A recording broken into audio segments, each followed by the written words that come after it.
All right. Thank you for tuning in. Welcome to Guy Aitchison's Reinventing the Tattoo Community, a community for tattooers, apprentices, collectors, and the curious. We encourage you to join in these live streams and real world events where we offer a new option for connecting with each other to better your art, develop your skill set, and be with other like-minded people. Reinventing the Tattoo Community, a community for Just one tattooers, second. apprentices, collectors, and the curious. We encourage you to join in. Sorry about that. Yep. So this is a brand new community for artists to connect with each other, to better your art, develop your skill set, and be with other like-minded people. If you're new to the community, you can always find us beaming out nearly every day. We've evolved into a quality network of amazing live and on-demand tattoo and art shows that have been really fun to be a part of. You're currently watching episode number 46 of the Tattoo Collecting Podcast. We want to say thank you to everyone for joining us on YouTube or Facebook, and a special thanks to those of you who are listening to our podcast. Our event schedule and notifications can be found at the official RIT Community, which can be in both of your app stores, Reinventing the Tattoo, and Apple or Google Play. You can also find us at community.reinventingthetattoo.com. Okay, so all of our network shows, art jams, drawing groups, interviews, panels, webinars, all of this can be enjoyed on demand and are stored in our library, as well as our YouTube and podcast channels. There's countless tattoo and art rabbit holes, perfect for front of your room, of your studio, or to entertain your tattoo clients. Actually, something new, we're beaming out 4 channels 24/7, and you can enter to win a goodie bag and check out those channels at reinventing247.com with samples of Cheyenne cartridges and other goodies from them, as well as raw pigments. Now, if you guys are new, I'm going to go through some of our weekly shows and drawing groups that are really cool to be a part of, develop for pro development skills, and etc. Every Sunday at 1 p.m., we have our Reinventing Drawing group where artists can beam in with Jason Lesser. All skill levels are welcome. A new show every Sunday at 9 p.m., we have the Tattoo Weekly with myself, Jake Meeks, and Gabe Ripley. We cover different topics, and it'll be a fun thing to watch every single week with new people beaming in as well.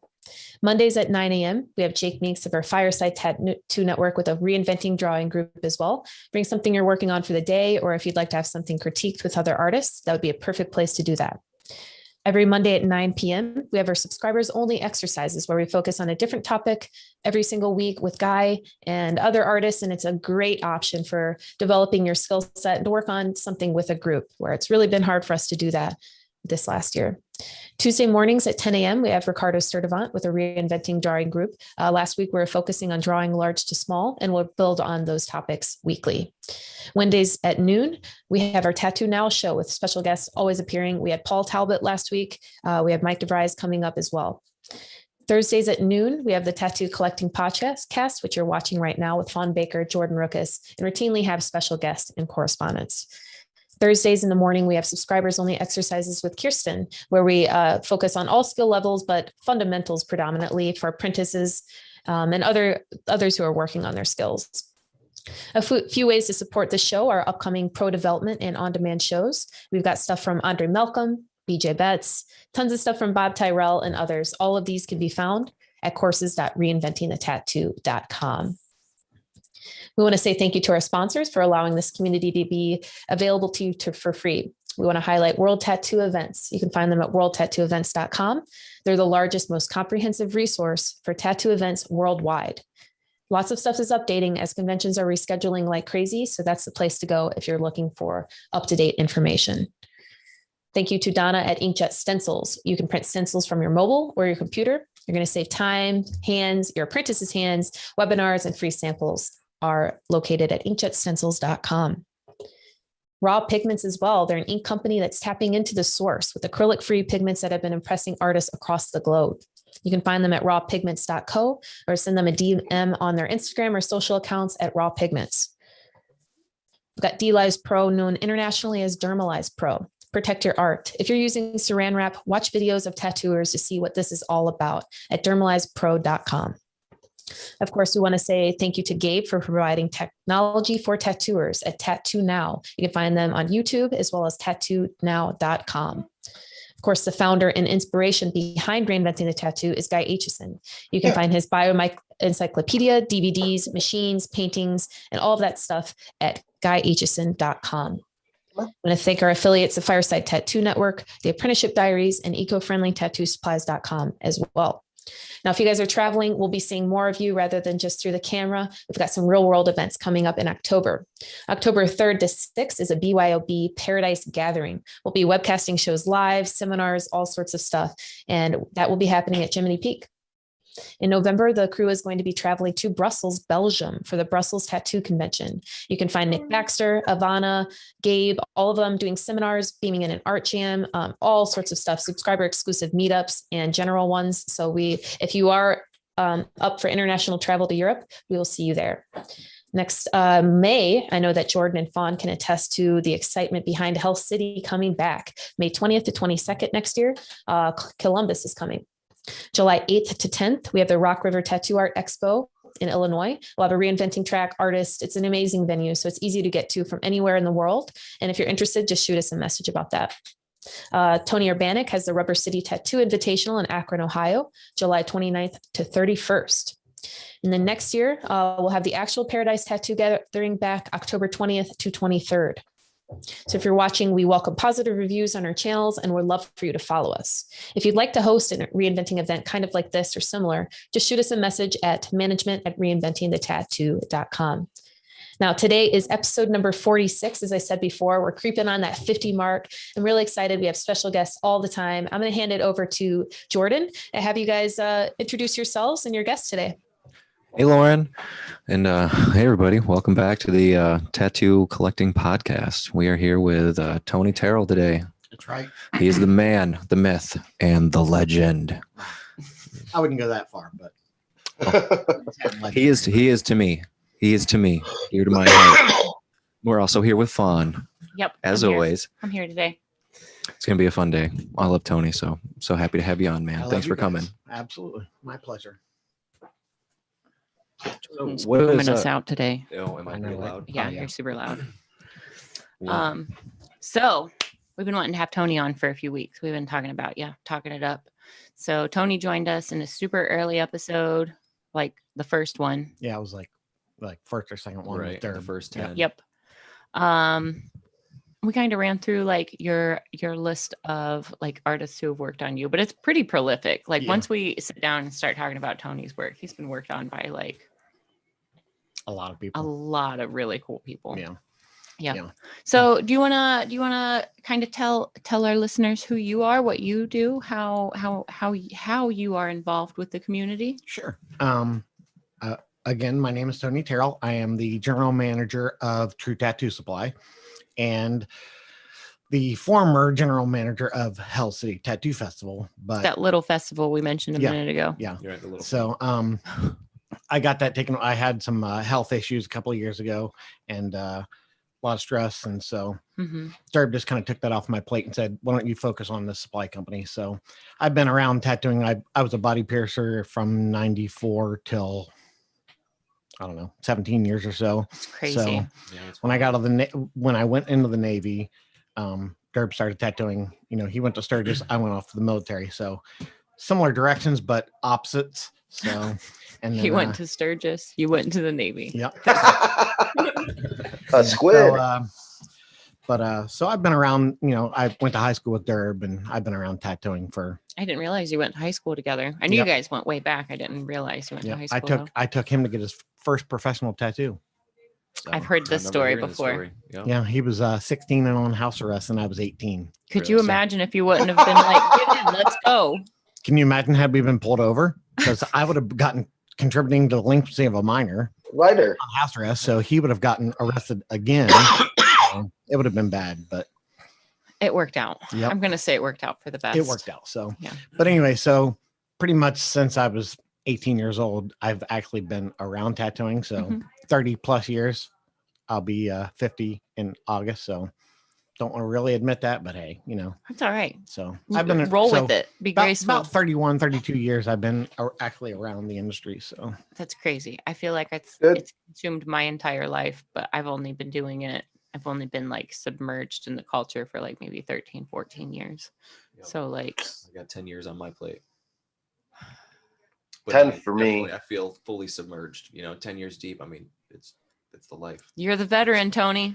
Well, You're the veteran. and when I was little, my grandpa was in the Navy. So, and he had gone to World War II. So he had like his social security number on the inside of his bicep, but he had like an anchor or something on his forearm. I couldn't even tell you what it was. I forget, but I think it was an anchor or something. She grew up seeing them and just. So I grew up seeing them, and I never, I loved my grandpa. So I never thought negative of tattoos. My whole life, I never thought negative. So like tattoos, a little kid on up, you knew you were going to have them. I didn't know I would have them, but like they didn't offend me the way they offend most people. Right. So,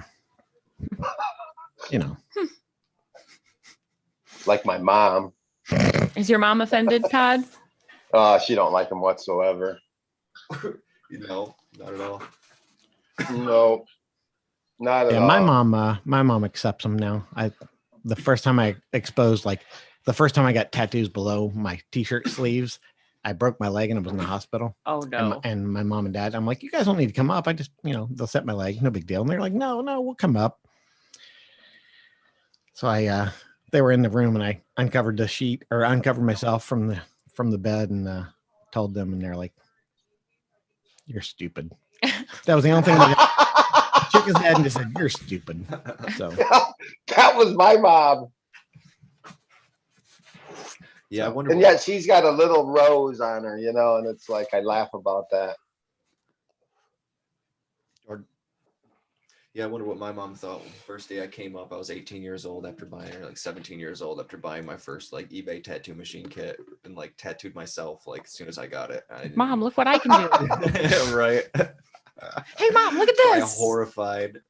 My baby. Did you cover that up yet? Did I? Yeah. Oh yeah. You can still see it though through it. He got it. It got covered up. Got covered up with more 20-year-old work from me. So Tony. Yes. Oh, go ahead, Todd. What's the biggest change in the industry you've seen over the 30 years? Machines. For sure. Machines. The big switch. Well, just, like there was no such thing as a rotary machine. Everything was coils.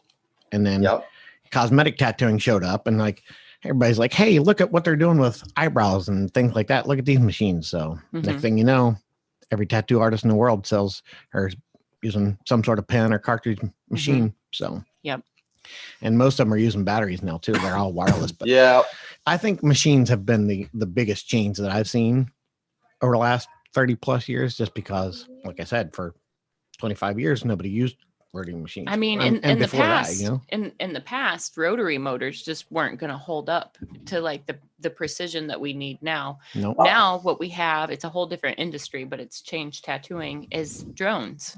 They're using drone motors. It's the same motors they use for different models of drones that they're putting into tattoo machines. So they've got the power, they run forever, they're brushless. Like it's going to be this exact this exact function for the entire life of this item. Right. Yep. And almost all of them have that same motor in them. So I've done really a lot of homework. There's about 3 different variations of the same motor that they're using, just different. That German Fall Harbor motor. There are some Swiss ones that are super nice too, but they're the same. It's the same. Yeah, it's all the same motor. So it's like comparing a Volvo and a BMW. Right. No. So you're good. Yep. Right. If you guys can hear me, we had Tony Urbanik, George Giacinto, and Mike Scheibert yesterday talking about like more historical aspects of tattoo machines, and it's just so much different for sure. But they had a lot of really cool ones that they were sharing with us. Nice. I like that around the shop we're starting to amass a collection of old doorbells. Yep. Derb's got a couple. I've got one in my room. Oh, I love those old, like, and you can see it when you take the cover off of them. You see that, like, you can see those that's coils. Exactly what I used to work with. Yep. Some are itty bitty, some are giant, but it is exactly that's it. So funny. That's what it is. Same thing. Mm-hmm. Same thing. Just throw a needle on it. Like, who was the person that was like, you know what, that thing that vibrates right there? I just want to sharpen that little knocker on the end into a needle. Can I do that? Let's do that. If we just run a constant current through it. And then to go from that to, like, early rotary machines were probably prison machines made out of Walkmans and stuff. Yep. So to go from like those rudimentary electronics to what and- we have now is pretty cool. Did either of you guys ever mess around with before you were ever in the industry, when like, did you ever make a fake tattoo machine or anything like that, or ever mess around with them before? No, I've never made I used to solder a lot. What's this? Oh, Derrell. Yes. I used to solder a lot because I was an electrician in the Navy. So like people bring me like their coils or something that were broke, like they'd break a wire on it, or I used to make needles at Stain Skin all the time because I was a better solderer than everybody at the shop. So they would all come to me if they would break a coil or if something on their machine would, like if they'd split a wire or something. Yeah. So I used to do a lot of that stuff. But I didn't realize, I mean, machine. you know, I knew that you made needles, but I didn't realize that you like were a machine tech as well. Yep. So, Man. because in the back of Stain Skin, we used to like we had needle jigs and all sorts of stuff and solder flux. We had everything. So I used to sit back there and like how I'd make extra money, like And on a this slow was day like of not piercing. the mid 90s that you're talking, right? Yep. Like, well, probably like 90. Let's see. I started at Stain Skin in 97, 98, Okay. maybe. So like 97? 90s, early 2000s. Yeah, like 98, 99. And then We won't now talk now about what everybody Jordan uses- and I were doing.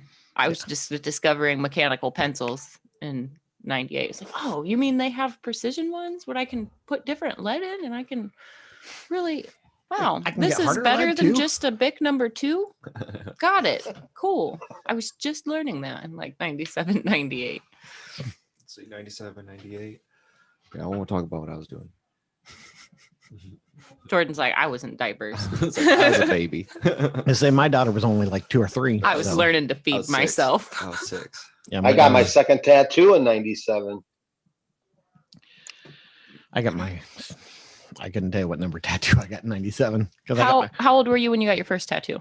18. I was 18? 18. Yeah, I waited until I left and joined the Navy. Okay. And back then in Tattoo Magazine, you just open up the back and they had all the tattoo shops. They had a directory. Yep. So I was in Florida or in Orlando. So I just looked up Florida, found Florida on that list of directory of shops, found the closest one to the base and went there. It happened to be Bud Pearson, who was like a very famous tattooer back then.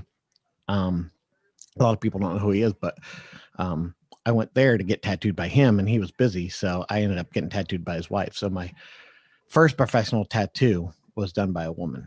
Nice. That's actually Sweet. pretty cool for that early Yeah. in in tattooing. And yeah, in 1990, it was Not very- that was early in tattooing, but there were not a lot of female tattooers then. It was still a few very and much far between. it Yeah. was still very much a boys' club. So, because I remember walking into that shop like it was yesterday, and she was probably the only woman in the entire shop. Yeah. And it was busy, but I guarantee there were no women getting tattooed. Yeah. It was all drunk sailors. Yeah. So drunk sailors and Disney World people.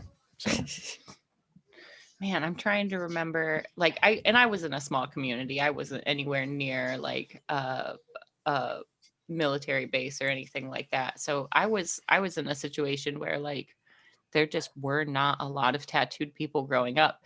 And the tattoos that I saw, like I remember being a kid and I'd see tattoos and I'd see butterflies that were like not drawn well. And I just remember being like very early on, like, if you could make the line, why wouldn't you want to make it like good? mhm. You know what I mean? But that was just, arrogance of not understanding how tattoo equipment works and not, Right. It's a lot harder to tattoo than it is to draw. Oh, Just like you've got to know how to draw first, but just because you know how to draw doesn't mean you're going to be able to do the same thing with this Right. vibrating stick That was of one magic. that was one of my biggest things to overcome. I mean, like obviously with any tattoo artist who's learning, anyone who's an artist trying to learn how to tattoo, but going into it kind of thinking that I thought I was really good at like painting and drawing and doing, all of that. I could draw all sorts of stuff, but like as soon as I got into started actually tattooing, realizing like, oh shit, like it is not like a marker. Like that line does not just go in there. I have Nope. to know so many things before it's actually going in there properly. And it's funny how you're always still learning. Even 10 years later, I'm learning little techniques and little things. well, yeah, you're working on the hardest canvas there is to work. Right. Oh, and it's alive and breathing and It's alive and squiggling breathing, every time moving, you. and it's round. There's nothing flat. And on it. everyone's so much different. Everyone's got different skin textures between Yep. scar tissues and just thin tissues and more stretchy tissues, Yep. And, more wrinkly and then cellulite. on the same person, tissue can be completely different. Get to the ditch of the arm versus the outside of the bicep, it's completely different yeah. skin. So I want to ask you about something just because I'm curious and I really have not had a lot of like experienced piercer friends that I could ask some of these questions. Okay. But like, so I'm not comfortable piercing because I feel like it's so much more invasive than tattooing. Like with tattooing, I'm working with the surface of the skin. I Right. know a lot about the surface of the skin. I know how the skin works. But when you're piercing, you've got like, and to do it well and to do it safely, like anybody can jab a needle through anything and pray to Jesus that it heals. Right. But like, you've got to know about the nerve map, like where the major nerves of the face and body are. And Yep. you've also got to know where hidden veins and arteries and stuff are. Like it's got what I just have so many curiosities. Like, I guess my question is, can you just tell me more about your piercing experience? Sure. So I was in New Jersey, in the Navy, and I was getting ready to get out. I had about 6 months left, and I went and got a piercing from this guy named Wild Bill. And Mhm. Wild Bill owned Pleasurable Piercings in New Okay. Jersey. Yeah. It was a very famous Yep. body jewelry company. Yep. And he would make all of his own titanium rings. He would anodize. He would do everything himself. So I went there and I got That pierced. was like one of the first higher end body jewelry companies, Yep. right? To Yep. be fair. Yeah, he was So probably they used to have, it was like a catalog magazine that it would have all kinds of piercings. Yep. So I'm just pointing out how prolific this Painful Pleasures is. that Oh you're yeah. talking about. Well, and he would put an ad in PFIQ, which is what was it? Piercing Fanatics International Quarterly or something like that. It was like you could get it at there was like a weird bookstore here in Columbus, so you could get it every now and then. And like I first picked it up at some weird bookstore in San Mhm. Francisco, but yeah. So, but anyway, so I went there to get a piercing, and as I was leaving, I was telling him I was getting ready to get out of the Navy and everything. So he's like, "Oh, would you be interested in learning how to pierce? Because I need somebody to help me around here who's intelligent, and I can pass this knowledge on to whatever." So I'm like going over there and helping him make titanium rings and anodizing titanium for him and all this stuff, and polishing rings. And next thing you know, he was like, "Yeah, you've learned pretty much all there is to know, start studying these anatomy books." And he had me like look at some anatomy books and things like that. But so what How much time did you spend with him? Like, probably 8 months. okay. Yeah. So it was like hardcore learning about everything. Oh yeah, That's awesome. I didn't pick up a needle and dab anybody till probably 6 months in. I feel like Like, it there are was so many people who are learning how to tattoo and they just like, oh, I've got to pierce too. Yep. So you've got a lot of people that are like either apprentice tattooers that are piercing where like, again, it's like a Hail Mary and a hallelujah. Is it going to heal right and Right. heal well? Well, and a lot of times back then, like tattoo artists would do piercings because like they didn't have somebody who specialized in piercing. Yeah. That's, So I'm like just somebody saying walk into a that's what tattoo always shop and be made like, me "Hey, I want to get my eyebrow pierced." And tattoo artists would be like, "Yeah, let me finish this." And they'd finish tattooing. They'd change their glove and they'd go out and pierce somebody's eyebrow. And they'd go back to The tattooing. first 3 years of my tattooing, I didn't know any better. I thought that's just how everything ran. That's how things ran for so long before that. Is my mic being weird? Here we go. But yeah, so the guy who I apprenticed under, he was like, "You're gonna pierce for me too. So you're gonna tattoo and you're gonna pierce." And I'm like, "Oh, cool. Well, sounds like extra money. That's awesome." Right. Basically gave me like, probably had like a month crash course, but still was threw me out to the wolves like 2-3 days in, and was just like letting people know, "Hey, if you want our apprentice to do it." What? And I'm like, getting red Right. hot doing it. I don't know shit. Like I was sweating, your apprenticing hands under someone who shaking. I'm not gonna try to throw any of that under the bus. Like I was really thankful for the experience that I had. Do I use there, a but- clamp or a receiving tube? Right. Yeah. What is this fold of skin all even of that. called? So I spent Do I probably use probably A 6 split months. Pennington or a regular Pennington? What I the don't fuck is even a know what that Pennington? Yeah, means. exactly. 6 months So- doing that until I don't. I was even tattooing, the and he made me Forcep, right? Yep, I The had to triangular take hemostat. ones. breaks and go and do it. So like I'd be like, "Oh, we got someone piercing, cool. Got to go get the counter. Got to go, cool. Yep. I'm gonna be like, I'll be back in 10 minutes to my client. We go like pierce someone, come back to my tattoo and stuff. And I'm like an apprentice. Yeah.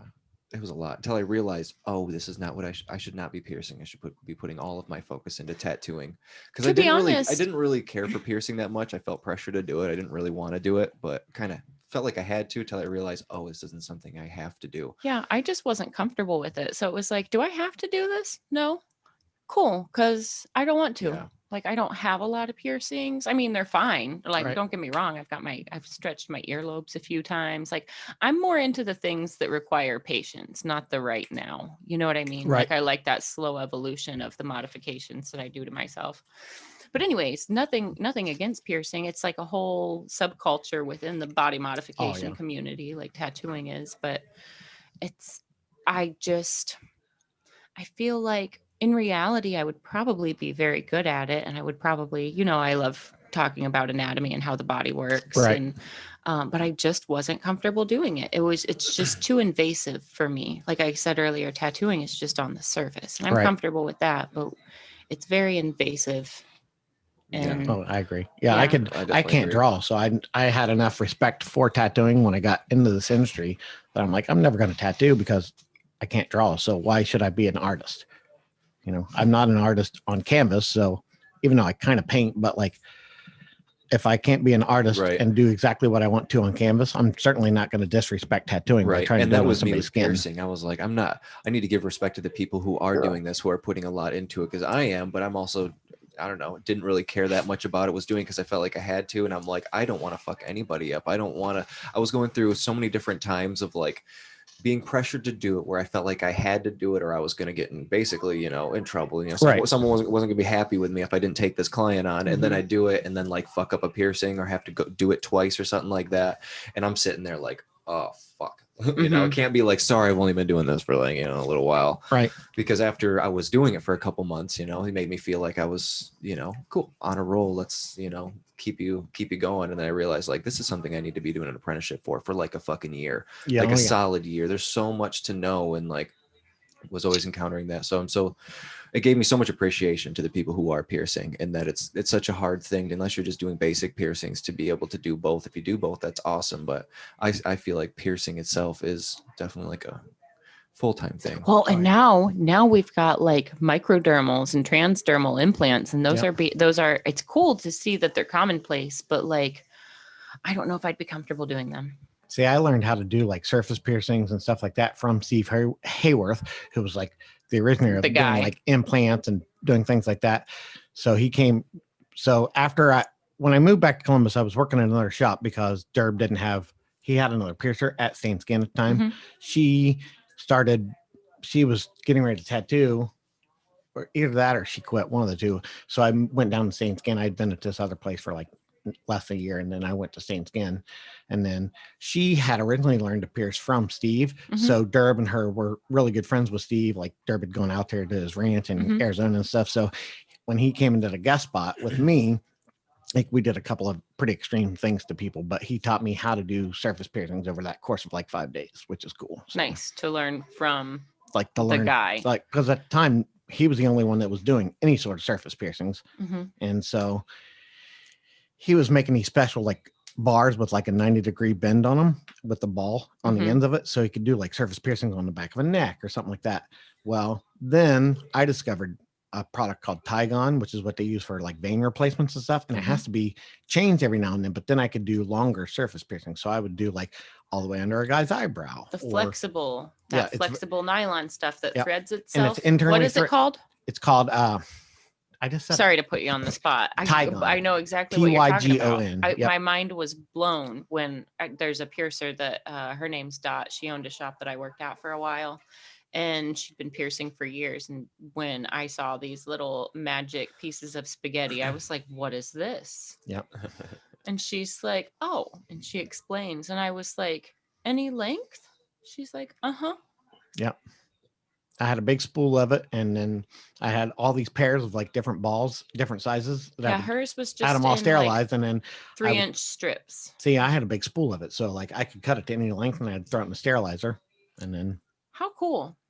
so Really I cool. could do like Never seen long, anything like that. long nape piercings, like from side Uh-huh. to side, or like I went all the way under a guy's eyebrows one time. So Which it are was curved. just like So you- here, Big old here, piercing here. thread. So, well, I would use a 6-inch spine needle which is a 14 gauge needle. It's just like 6 inches long. And I would curve it. I would measure it. I would put the needle up against his eyebrow and curve the needle. That way, when I pierced, the needle wasn't straight. The needle would actually go through the curve as well. So Nice. Dang, no, it's that's awesome. pretty crazy. Those are some of the things I love about piercing is when you get creative with it and you're able to kind of start to see, and just do more creative things. And that's what I wanted to do. Like after a while, I was like, yeah, like sticking shit in people's faces is fun, but like, Do you know how many people come to the shop and ask for piercings? oh, I bet, yeah. Do we get a lot? Here lately. Yeah. Yeah, here lately, I've really been getting a lot of people like in the evenings come through, Just like, walking hey, in. we were just wondering if your piercer was in. Nope. Nope. No piercer here. Not tomorrow. Not today. Not So tomorrow. like, do you have any piercings, Todd? Nope.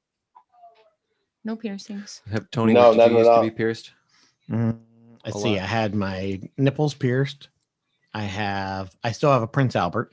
Nice. Trying to think of what else I have. What else did I have? Do you have your?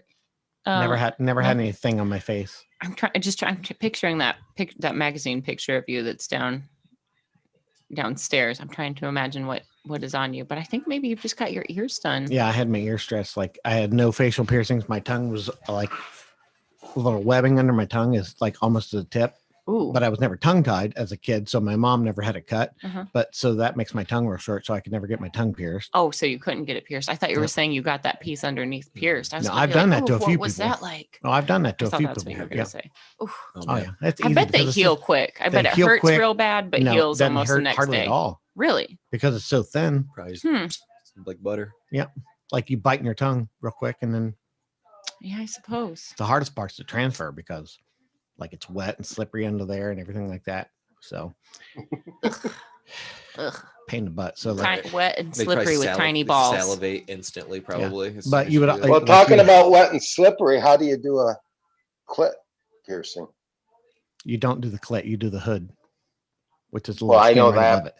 Yeah. Like a girl getting her clit pierced would Nice. hurt real bad, but like you just use a receiving tube, put it in between the clitoris and the skin, and pop the needle right Ugh. through there. It's easy too. Like Just quick. Yep. Boom. Yeah, I bet it. Yeah, I can imagine. Prince Yeah. Alberts don't hurt. Everybody thinks that would hurt. Like going through the head tissue of a penis hurts, but like going underneath, like you're going directly into the urethra. So you're piercing like 2 Oh, millimeters man. of skin. You Yeah. know, yeah, it hurts less than getting an eyebrow piercing. So Really? oh yeah, That because you hurts. got to figure an kind of bizarre. eyebrow. You got to figure an eyebrow. You're actually going through some sort of Through tissue. muscle and Yeah. So crazy. yeah, Prince Alberts are easy. So, I've had quite a but few enough about piercings. piercing. This is the tattoo collecting podcast. Well, Yeah. it is. Yes. It is. It Just is. like you've Covering done so covering all the much. bases. You've done As so I'm much. listening here, I'm curious if we could see some of your work that you have done, Tony. Yes, you can. Tony. I'm gonna put this on Jordan Wow. Wow. and then get the handheld camera.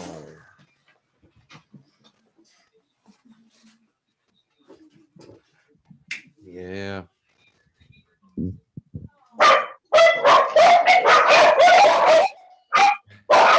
I hear a dog.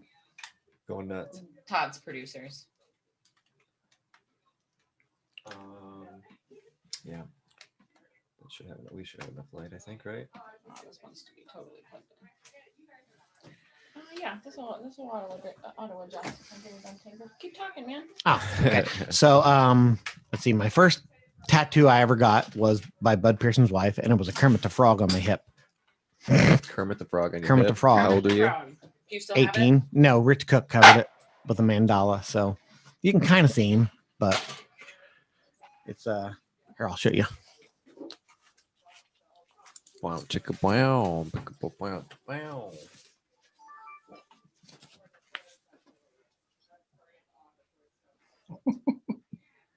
So Kermit the Frog was right here, and Rich covered that up. So Right in the middle. Yep. This is super good. I just love Rich's color selection. Go lay down. Next to the heavy black.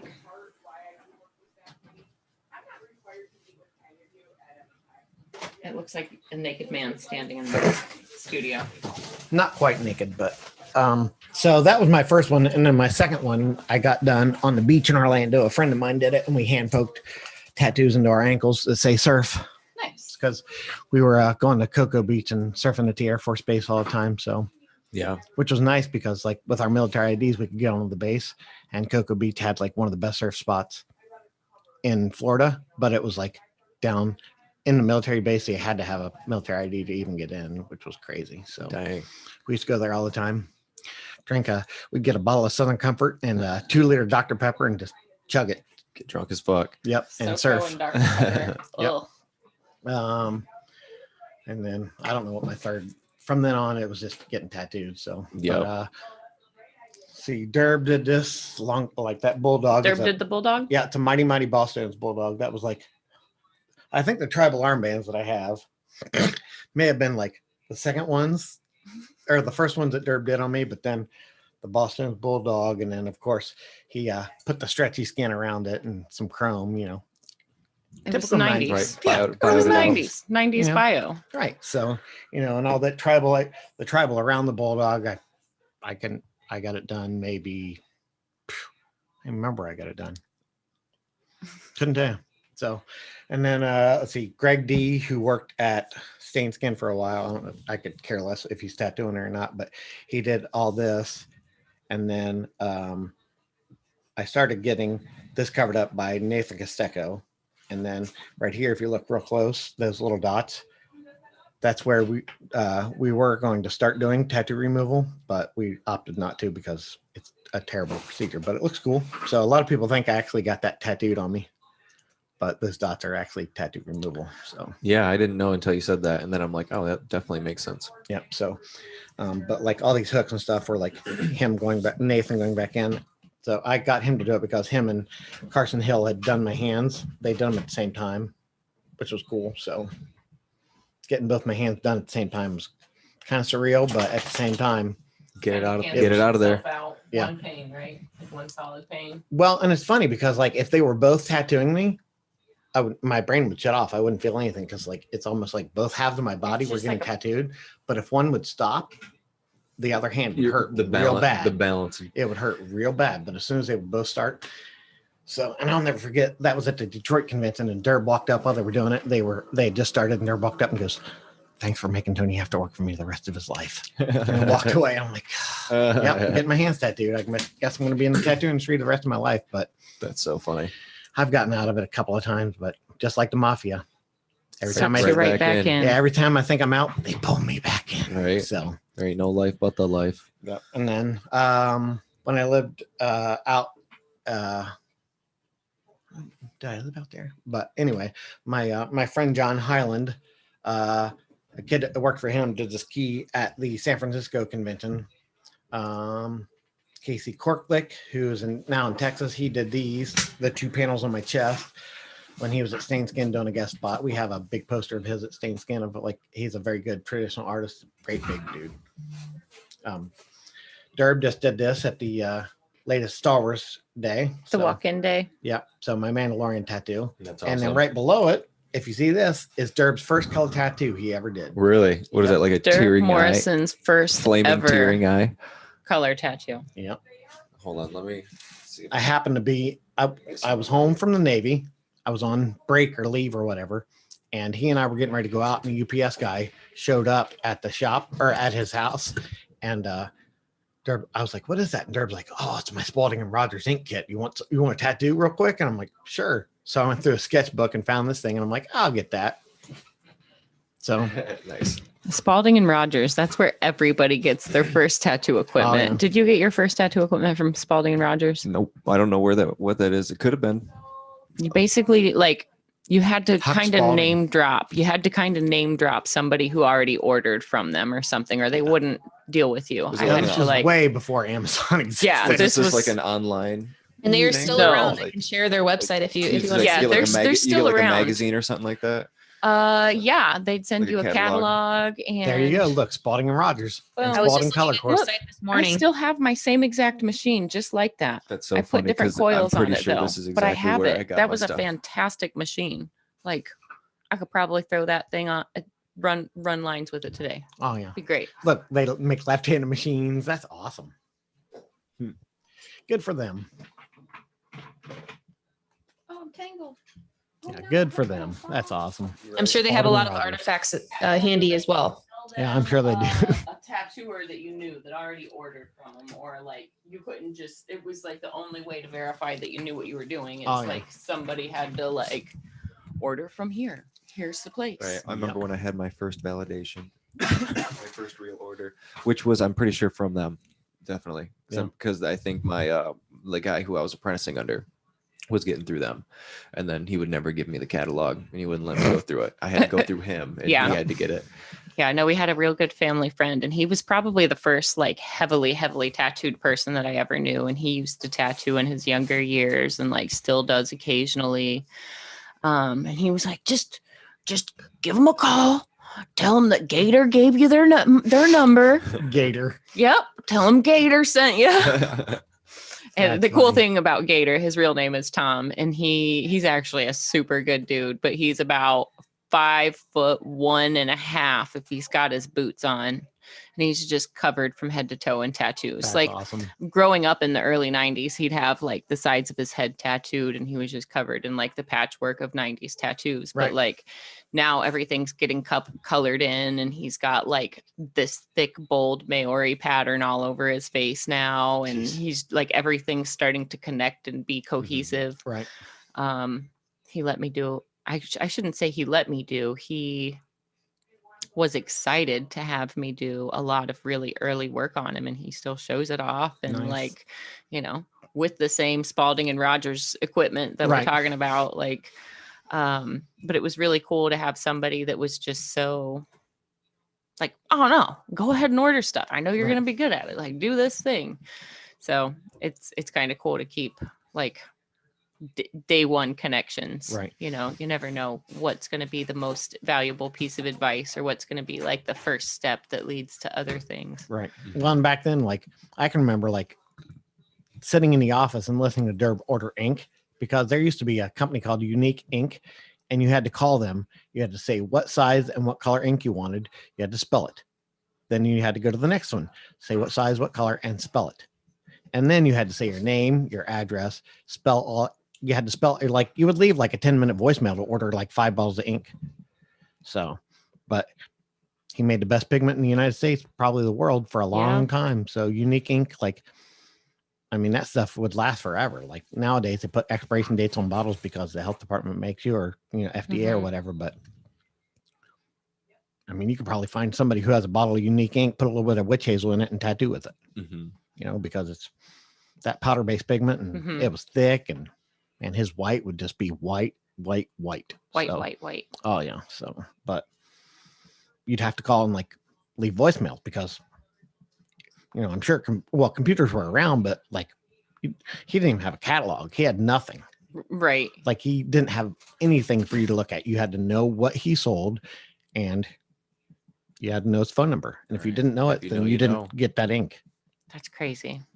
I mean, the hoops, like we complain about how hard it is to place an order sometimes when like we've forgotten a password or there's a glitch with a web page. But remember the days of like, let's just go back to ordering out of catalogs. You've got that. You got to write down every item number exactly. And then let's go back the date to the days before that. Like I can't imagine calling and leaving a message on an answering machine for my materials. Right.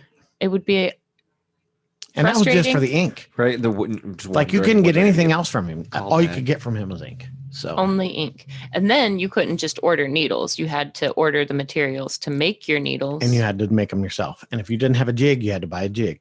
And then like, that's why I would sit in the back. Like I knew how to solder needles like better than, and like Derb taught me how to do it. So, and he's like, these are jigs. And I'm like, oh, I know how to solder already. So he's like, take these jigs and put this many needles in here and make these liners and take these, make them flat and curve them, whatever. So I used to just sit in the back, and I mean, I'd make like 200 needles a day. It probably just gets meditative doing those same little things. I mean, it takes intense concentration to do things that tiny, no matter what, but it probably gets meditative to sit and do it after a while. Yeah. And with as busy as we were at that shop and as many artists, like it was good for me because like I was always making needles. There was always somebody who needed something, because like they were constantly tattooing in the place. It was Tuesday through Saturday, noon Tuesday through Saturday, noon to 7, and all 35 hours would be jam packed full of tattooing. Like every room would have somebody tattooing in it every day. So Yeah. What's it like to go from like that chaotic of a like street hustle to like the ebb and flow we have at Red Tree?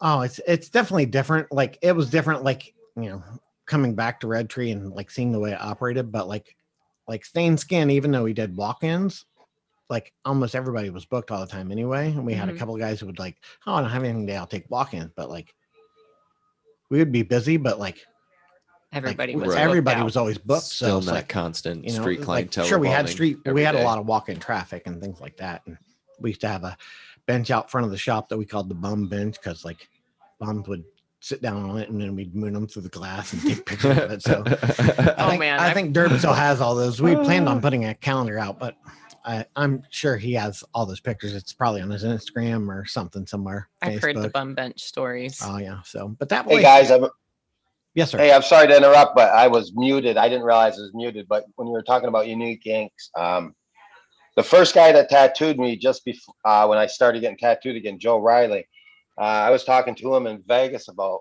what was it, February, the end of February, and he talked about unique inks, and he actually has a tattoo from that was made with that ink, and that thing is as bright as it could be, and it's over 20 years old. I mean, it was amazing. He was talking about how this guy made that ink and everything, and and it still holds up. It was amazing how bright it was. Yeah, my right forearm is probably 80 to 90% unique ink, and that Derb did in 99, 2000, and The oranges are still there. the The, orange, yellows the are only, still I there. had a red reaction here, but like that red and that yellow and everything, like it's still bright and it's 20 plus years old. So there you go. I've never even really paid attention to that little city in there. I got to show you when we're off air. I got to show you this tree that I just did. It's like a tree of Yggdrasil, and it's a green glowing city with like little Space Needle type buildings like that. I've never even noticed that part of your arm before. Now, what's funny is the robot that's on there, Mhm. right? It's a Japanese robot. Mhm. It's like, but it's a female. It's like Seamus, you know, it was. So, because you can see like fingernails and stuff, right? But this robot was, Derb and I saw it in an anime magazine somewhere, and it was just an ad. And all you could see was like most of the robot, but there was like lettering over it and stuff. And Derb's like, oh, I'll redraw it. So Derb redrew the robot, and we did the outside of my forearm, and it was done as a black and gray tattoo. It was done. And I'm like, Came back and I made don't it really color. want black and gray. And Derb's like, well, I can put color over it. So he put color over it and then drew all this stuff in and did that. So that's all Derb original.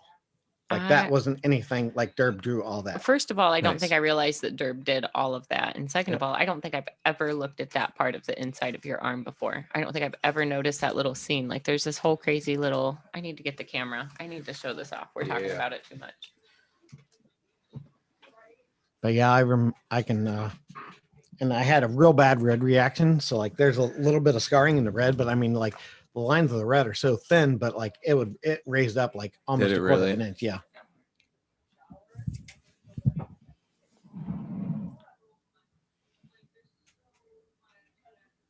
And if you look, there's like little gargoyles in the city where the city's like all crumbled and blown up. So like Need more light. All right, it's really dark. here, I'll go over by the light. Here, I can flash. It's too low.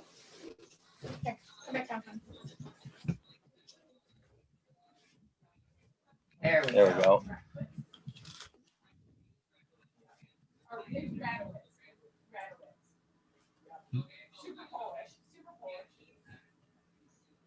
Yeah, little city. Yep. So like this little, like you can see like on the buildings are like little gargoyles and stuff. Like, and then in the back, the city's protected and all these ships are like trying to get in and blow it up and stuff, but it's protected by that dome.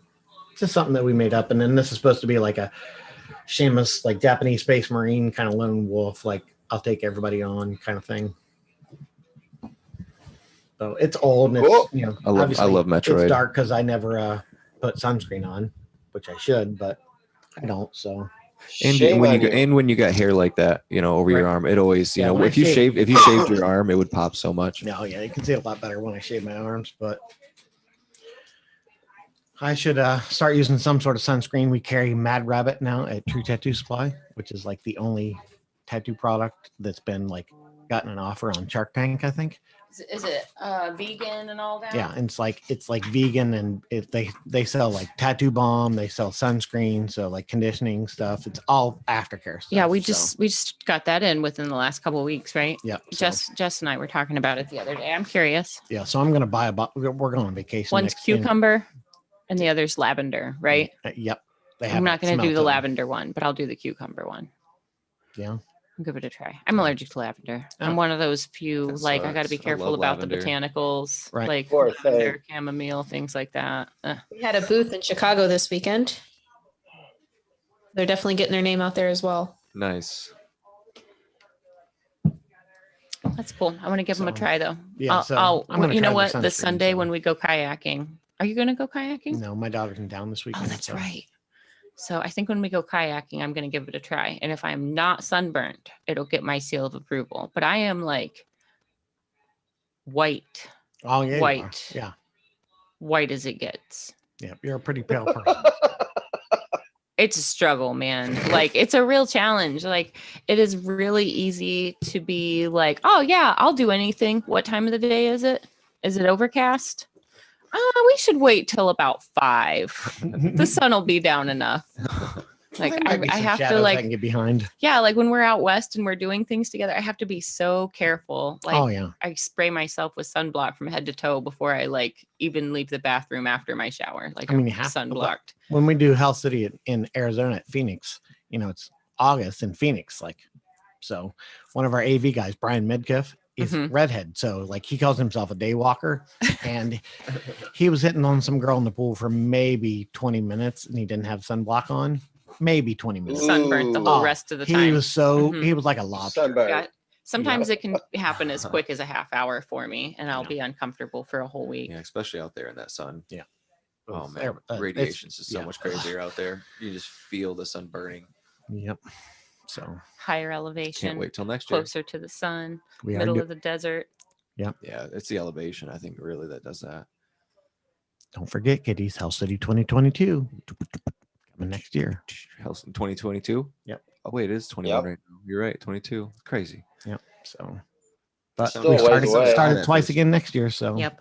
doing I it can't twice wait. every year. I'm so, looking forward to it so much. Yeah, it'll be too. fun. So, I mean, I do love other shows, but even before I was like part of the Red Tree team and stuff, Hell City is always the one that I looked forward to the most.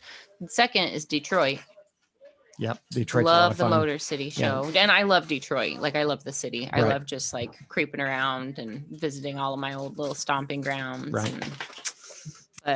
But Hell City and Detroit were my two favorites. So and like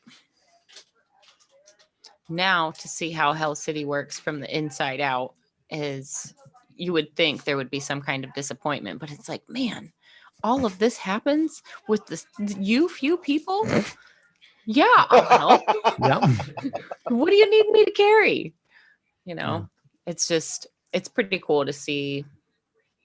It's a magic show, but it takes like all the people involved to make it happen. Right. You know what I mean? Like House City's my favorite, only There's just- because only because, but that was my first convention I ever got tattooed at, Really was House City. Yeah, 2012, Columbus. nice. Yep. his journey Um, started. Yeah, I was working on my second sleeve then. How was so, this yeah. weekend, Todd? And Lauren, if you're listening, how Yeah, was this weekend? It was busy, for sure. It was absolutely huge. Was it huge? Yeah, it's huge. I've never been to a convention that big. Yeah, I remember Chicago always being big, but I was just wondering, like, how much different was it because of COVID and all that? Were they taking any more like precautions and doing anything differently than they normally? Nah, it felt like a normal convention, Hey. and I was paying attention to that. You know, there was no social distancing. I mean, some people vaccinated, and that's why they were wearing it. But for the majority of it, it was like back to normal. Nice. That's Cool. good to know. Yeah, that's really Yeah. good to know. I felt like the indie show a few weeks ago, well, several weeks ago now, I felt like that was just a nice, like, Ease breath back of into fresh yeah, air. Ease back into Everybody was pretty much back to normal. There were people in masks. A lot of kids still have to wear masks in school. So we had, They're still you know, used to the it, yeah. artist handshake masks that, Yep. that they've got. We were handing those out to all the kids that walked by. it. Nice. So like That's anytime awesome. there was like a kid in hand, we'd be like, hey. So those, I think those ended up being like a favorite because then other like groups of kids would come around and Look for them. Yeah, Yep. that's awesome. Yep. It was That's pretty, awesome. it was pretty cool. It didn't occur to me when they were like, yeah, we're just going to give these out, you know, and I was like, okay. But then to see how much like, I think adults are over masks and Oh, just don't want anything to do with them, but kids still have to wear them for all Yep. of their close settings. I mean, I'm still carrying a mask with me everywhere I go, just because like, for instance, the dentist office, we've got to wear them. Yeah, I would Um, keep one in my car. Yeah, So- the just in case. Yeah. I still got some around for those emergencies. Yeah. But But the one thing it's getting better. about it definitely had a lot of people for the contest.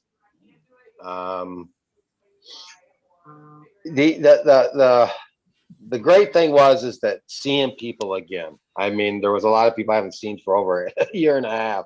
So Right. it was nice to see a bunch of people.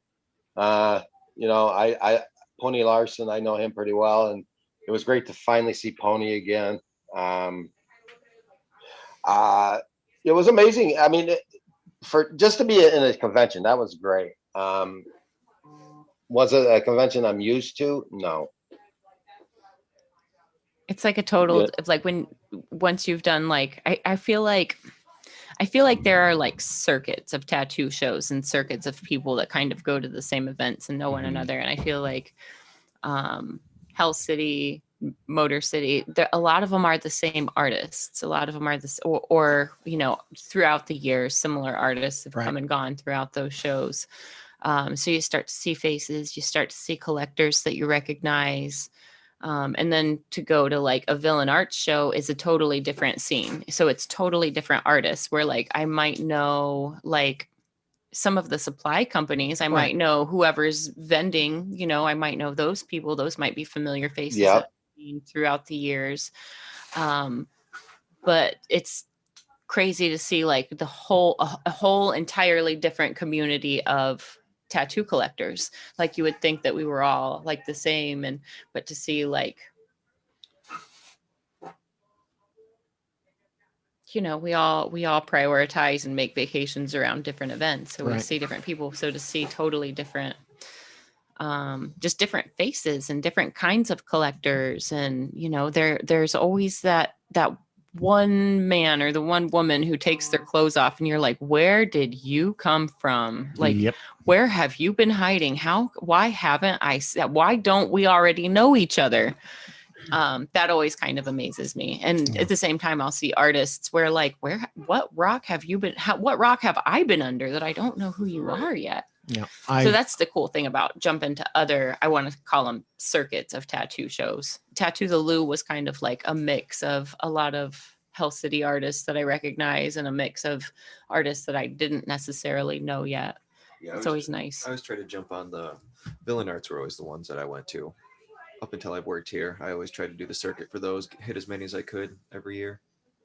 I did one other one that wasn't villain You arts. keep touching that and cut out. Yeah, You're out. You're gone. I can't tell. I can't hear myself in the thing either way. Try now. Testing. There we you go. Yeah. There we go. Yeah, Ink and Arms. That was the only one I didn't do that wasn't villain arts, and that was a gun show / Oh, that's Tattoo cool. Where show. was that I at? remember that one. Did you go to that? No, but I remember hearing that one. That was Wilmington. North Okay. Carolina. Yep. All Mhm. right. That was fun. I mean, I liked it. It was a small, like, little thing. It wasn't super busy. I didn't make a lot of money, but I thought it was fun to be there. I made enough to bought some brass taser knuckles. Paid for my Nice. trip there. Bought some brass taser knuckles and a big old knife. I wanted to get a gun, but I didn't make enough money to get a gun. Now, have you punched anybody with those brass taser knuckles? No, I want to. Someone give me a reason. I won't. No. Yeah, I can remember like the first villain art show I went to was at Cow Palace in San Francisco, and it was the first like big convention I went to, and it was ginormous because Cow Palace is like the main event center out there, or at least it was in San Francisco at the time. So I mean, you're talking like the biggest building in the city, and it was like the size of like the Ohio Convention Center. It was huge. There were probably like 350 booths there. That's crazy. Damn. But I mean, you're talking this was 1990. Phew. I lived in Chicago, so let's see. No, it's like 2002, 2003. So, I mean, you're still talking like 18 years ago, and like there were 350 booths there, and they were all full, like easily 350 booths. That's crazy. It was huge. Hmm. And Yeah, then that's you go to wild. Hell City, and I think the reason why you see those similar artists at those different conventions is because those smaller conventions, most of them are handpicked.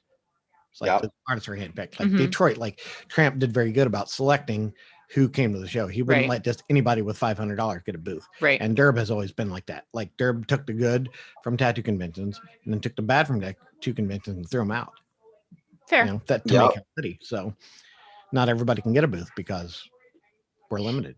We're not a convention center. Right. Mhm. You Like, got to we don't- curate. You got to kind of Yeah. find yeah. the right people. You Exactly, can't just so. invite everyone and then have, you know, a whole small roster of shitty artists.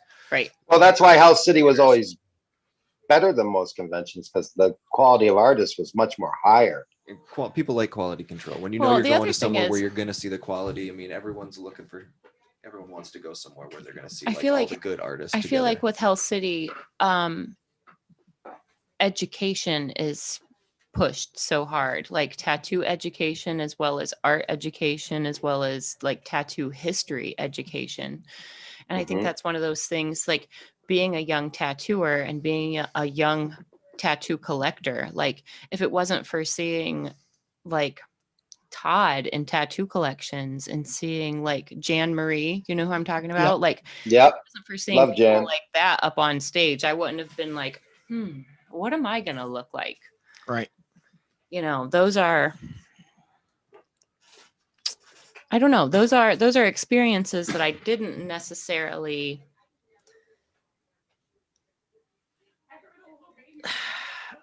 not all conventions are geared towards educating young artists. There Right. are some conventions that you will learn just by simply being there. Like you don't even need to take seminars. You just need to stand there and watch what's going on. Yep. You need to watch artists set up. You need to check back in a half hour later and watch how they're lining. You need to check back in another half hour later and watch how they're tending to their client on breaks. And you know what I mean? Like just simply being around, you can learn from 100 artists that you look up to and artists you've never heard of who you should be looking up to. Right.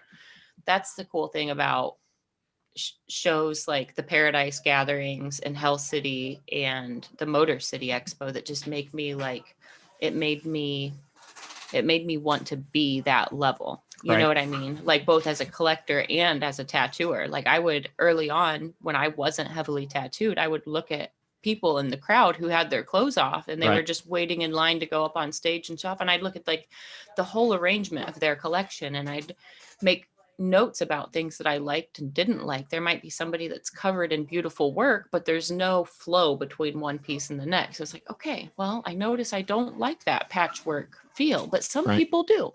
Some people like them to be separate in their own pieces. So like those are things where I couldn't have even learned what my preference was if it wasn't being surrounded by the collectors that Right. attend the circuits that I keep talking about. Like they're the collectors that I grew up with and they're the tattooers that I grew up with as far as like as a tattooer. So when I go to like the Villain Arts events, I just feel kind of like a fish out of water just because it's totally different. Like Yeah. I know everybody else for like the past 12 years from these other shows. I don't know you strangers. Mhm.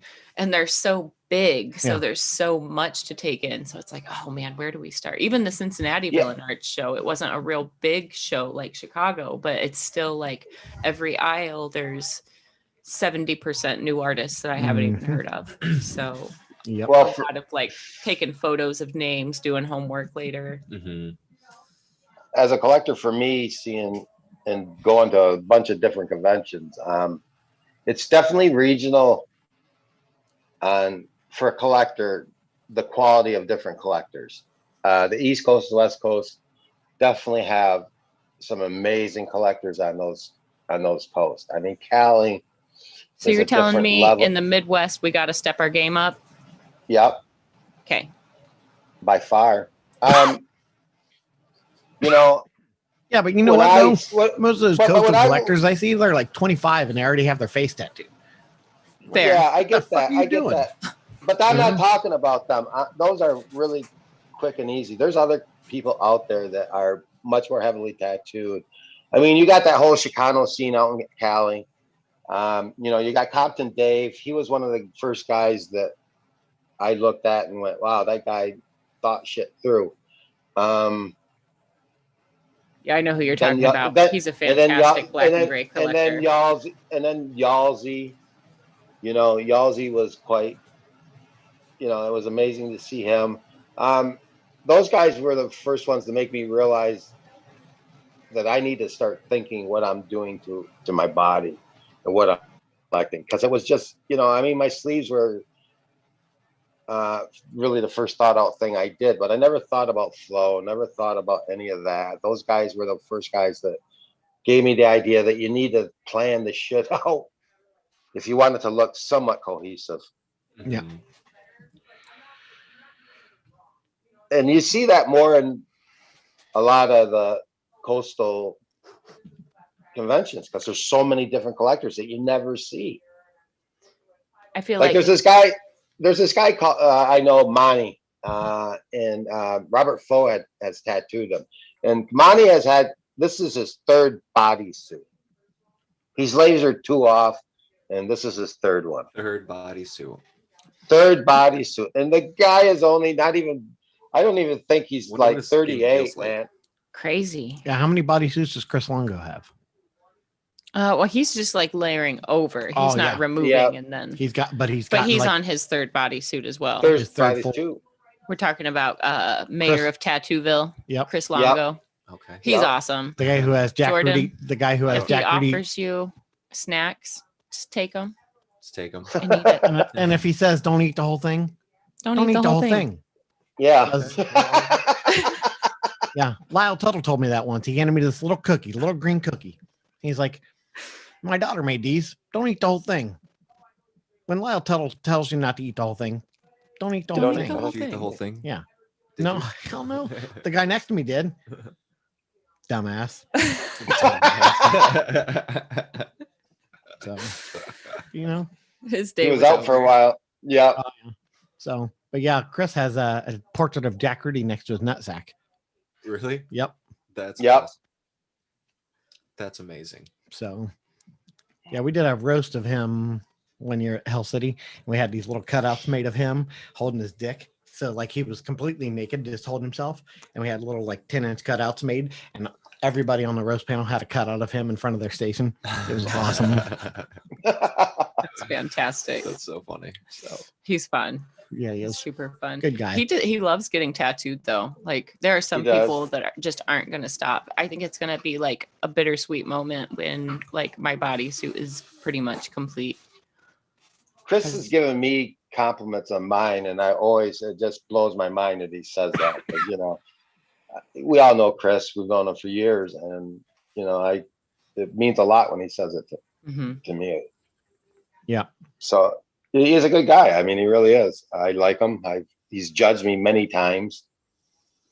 He's a great tattoo judge. Like, May Longo Yes. judge you. You You should shall make be T-shirts judged. like that. Only Longo can judge me. There we go. There we go. I like that.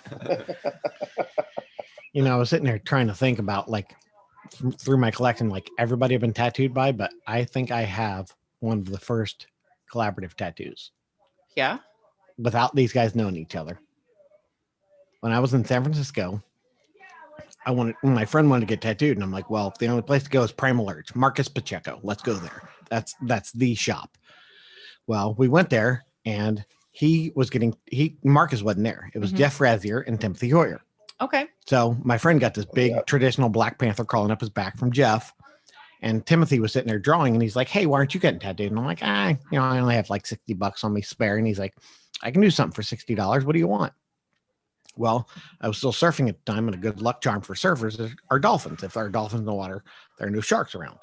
So I started getting dolphins on my calf, and he did this pair of dolphins, but he could only do the outline because then somebody else came in. So I just had these outlines of these 2 dolphins on my leg. And month or 2 later, I go to Columbus, and Derb's like, "Hey, I'll fill those in for you." So I let Derb fill those in.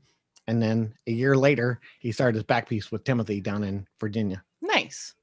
So- That's cool. We talk about like how special collaborative tattoos and collaborative projects period are. That's pretty neat. Yep. What year was that? I was in the Navy when I got that. So probably 93. Oh Maybe. yeah, that's super early. Yeah. For sure. That could be one of the first deliberate, collaborative, undeliberate, deliberate, undeliberate. Yeah. It was very, very, because I was out there. Let's see.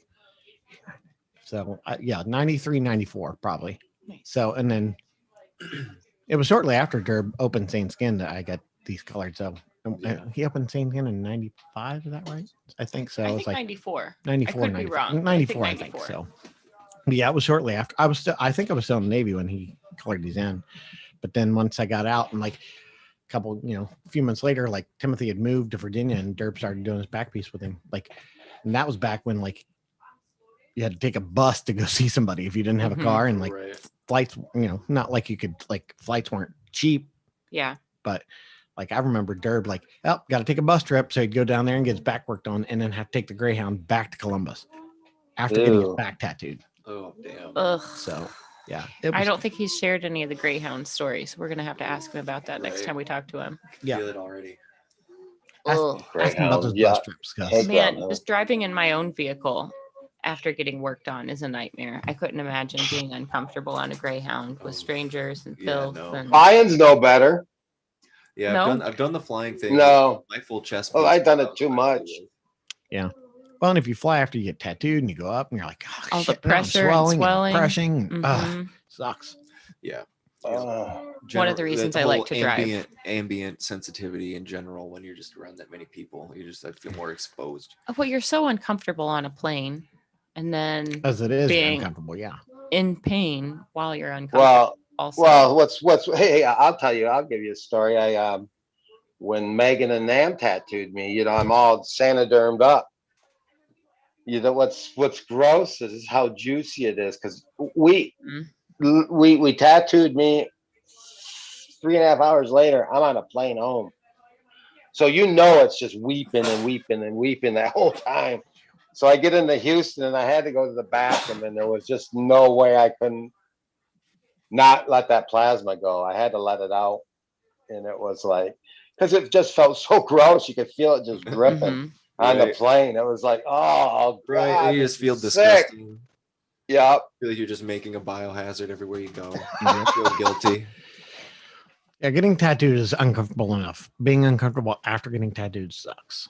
So Guys, if you are familiar with Matt Gahn, he's an avid collector since the 90s. He was telling me recently on a podcast, never get your eyes tattooed and fly. He almost lost his sight. Oh my man, God. too much pressure change. I'm not gonna get my eyes tattooed. I better value than my that. Don't vision get your so eyes much. tattooed. Yeah, same. I'm not gonna. No. I'm not gonna risk anything like that.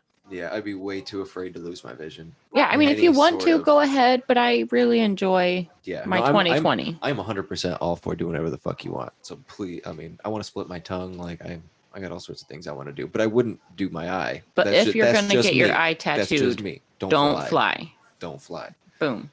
That's the lesson.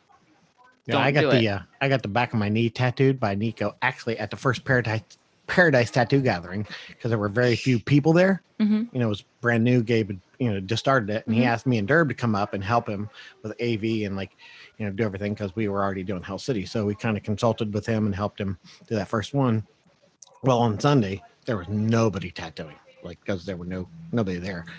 So it basically ended up being like tattooers tattooing other tattooers. Hmm. And I got lucky enough that Sunday afternoon, Nico wasn't busy. Nico Hurtado had nobody. There was nobody in that room even. So I went to him like, hey, can I get a tattoo from you? He's like, sure. What do you want? And I'm like, anything but a portrait. And he was like, can I at least do an eyeball? I'm like, I guess. But so he does these crazy like balloon like anime like or animated like biomech hooks on the back of my knee and an eyeball right in the middle of it. Nice. So the probably the only Nico bio piece. Yep. And it's funny because like he was sitting there like there were a bunch of people there, like Mike DeVries was there, and like, you know, a bunch of black Carlos Torres and Carlos Rojas, like all these awesome, amazing artists. And Nico's like, I'm going to do something that these guys have never seen me do before. That's why he did those hooks. So, Nice. Got to show that he can. Yep. And he can, and I still have it. But then I had to get back in a box truck. Me and Derb drove that box truck from Jiminy Peak up in Massachusetts, which is in the middle of nowhere. And in that box truck with my knees up on my chest to try and get some air on the back of my leg, because that was before Sanoderm existed. Well, not before it existed, but before we used it. So the worst heel on my leg was the back of my knee, and it was the same situation. I literally went from my appointment with Adam, and then I drove from Red Tree's old location all the way up to Ionia, which is pretty much Grand Rapids. That was rough. Oh, I'm sure. I don't recommend. Nope. Well, when I had the first time I had my ditch done, I was using Sanoderm, but after the first day, I didn't use it on my knee on the back of the ditch. What I did is I used Skin Lock, which is like a gel you put on it, and then you put the spray on it, and it hardens. But it's flexible. So that was the greatest thing I ever thought of, because Sanoderm feels like it's just digging into you and cutting you. Yeah, when you wear it on your back of your knee. Well, the healing a ditch is probably the worst tattoo to heal, I think. I memean, you're almost laid up for 3 friggin' weeks. Your leg don't want to move. Yep.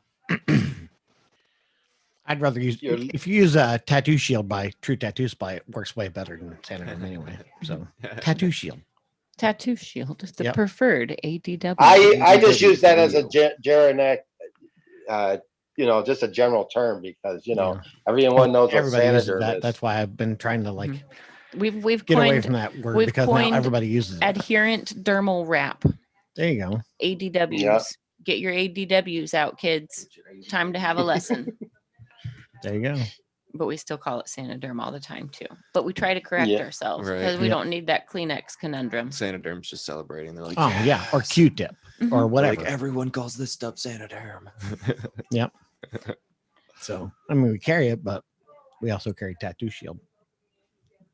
I like the Tattoo Shield a lot. Well, it's a lot of people like that because like the glue doesn't seem like it comes off the skin a little. Oh wait, no, I'm thinking of Tattoo Armor. I haven't tried the Tattoo Shield. It's same thing. It's that ADW, but like the glue on it, it'll stick and stay on you.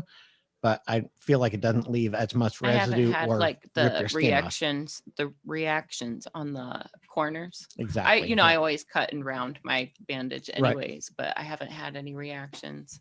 Good. So far. Nice. I think I'm on my second pack. Okay. I say I don't use it very often, but I really do. I go through it because there's on your second pack. That's 32 feet long. That's long. That's right. Might as well use it up. You just said 32 feet of tattooing. Well, but what I do is if a client has like a filthy job or whatever the next day, and I'm taking the time to bandage them, I'm going to bandage them, and then I'm also going to cut more material and cut it to shape and send it home with them so they can rebandage the next day. Okay. So every time I bandage once with it, it's really like at least 2 to 3 applications that I'm taking off the roll. I can't tell you how many rolls of Sanoderm I went with my tattoos. I just try to be as generous with it as possible. And then I tell my clients, like, if you don't use this, don't throw it away. Put it in your first aid kit. It's excellent. Yeah. I use it whenever I can. If I think the piece, like if it's not a piece that wraps all the way around and it's like kind of covered like quarter sleeve style or like, smaller than that, then Sanoderm all the way. I got a bunch of it. So it's like a fucking long ass roll. So I might as well use it up. And it's really nice, especially a lot of people travel out to me, or at least are driving like an hour or 2 to come out to me. So it's so nice for that drive back and for the whole traveling. Yeah. I wish that something like that existed back when I was getting like my lower legs tattooed and stuff, The big even in the stuff. late 90s, because like I remember getting tattooed by Gunner on the inside of my knee, and I got cellulitis on it like 2 days later Ew. because I have dogs, so there was dog hair in my bed and it's got some pet dander or something in that tattoo, and I limped for like 2 or 3 weeks because it hurt so Yeah. bad and it was so sore. I wish I'd had something to like back then. It existed, I'm sure, but like burn victims were using it. So like Tegaderm and Yep. like it didn't. It just It wasn't, hadn't it hit the hadn't tattoo hit the industry yet. tattoo Right. industry. So, That's like, exactly it. But I wish that I could have gone to bed and kept that covered because at least for a couple of days. Like I've used it maybe 2 or 3 times since then to get since it came out to like cover tattoos. But most of the time I dry heal stuff, and I heal pretty well, so I don't usually sweat it for myself. But a couple years ago, Austin worked on me. He did my gummy berry juice bottle on my ankle, and we went kayaking like 2 days later. I was like, all right, I'm glad you Sanodermed this thing. And it was great. Oh, yeah, I remember the first time I saw it being used was at Hell City Phoenix, and our MC had gotten tattooed, and then whoever tattooed him on stage that day covered it with that I'm sure it was Tegaderm at the time, and then he went in the pool at Biltmore, and I'm like, wait, you can do that? And he's like, yeah, it's waterproof. And I'm like, yep. So perfect. I'm like, wait, When so you got tattooed today and now you're in the pool. I mean, it was gross after a couple hours because it filled up with plasma, but it was a barrier. It was sealed. Yeah. It was sealed. Yeah, when I got tattooed in Puerto Rico, when we went down to the waterfall with Durban, that I had Sanoderm on me, and we went in the water under the waterfall, and no problems whatsoever. Yeah. So yeah, we jumped off a bridge when we went kayaking. We found a rope swing and a bridge to jump off of. Nice. This happens when you hang out with Derb. Like, he's gonna almost kill you a few times. It just, I mean, it'll be fun. And like, good news is, like, usually there are enough like fit, knowledgeable, first aid educated people around that, like, what's the worst that could happen? You guys can carry me out of here, right? Right. You got me? Like when we were jumping You into got the glacier water, basically, and I sliced my leg open. Yeah, we climbed all the way down. So we were in Oregon. I can't tell you for sure where we were. It's a place that Adam, France, and Odds took us. Right. We probably climbed whole roots group of down us. for like, probably 70 feet, 100 feet, probably as tall as a tall tree or a little bit higher, that we just like climbed these roots. Yeah. Not like straight down, but it was definitely 70 or 80 feet that we like steep. Sat and hand like over rooted fist down, to get down to there's this huge basalt waterfall with all these big rock boulders, and we're standing on the edge of the rock boulder, and Derb's like, I'm jumping in to glacier water. And I was like, that I'll watch. And Jordan's like, oh, if Derb does it, I gotta do it. And I was like, you know what, I'll watch. Because at first I was like, I don't want to get cold, and then literally every single person did it. I was like, all right, I'll except do it. Fawn and Odds did not do it. Oh, I was like, oh yeah, we'll just watch. I was like, that shit's way too cold. You guys are all fucking crazy. And then they all did it, and I was like, okay, might as well do it. Everyone else survived. I jump in instantly. Like, it's so crazy jumping into water that cold. Everything in my body took the breath out of me instantly. So it knocks the wind and your body just goes right back to shore. Yeah, this water's like, just a hair above you get freezing like temperature. instant It's like really, emergency really mode. cold.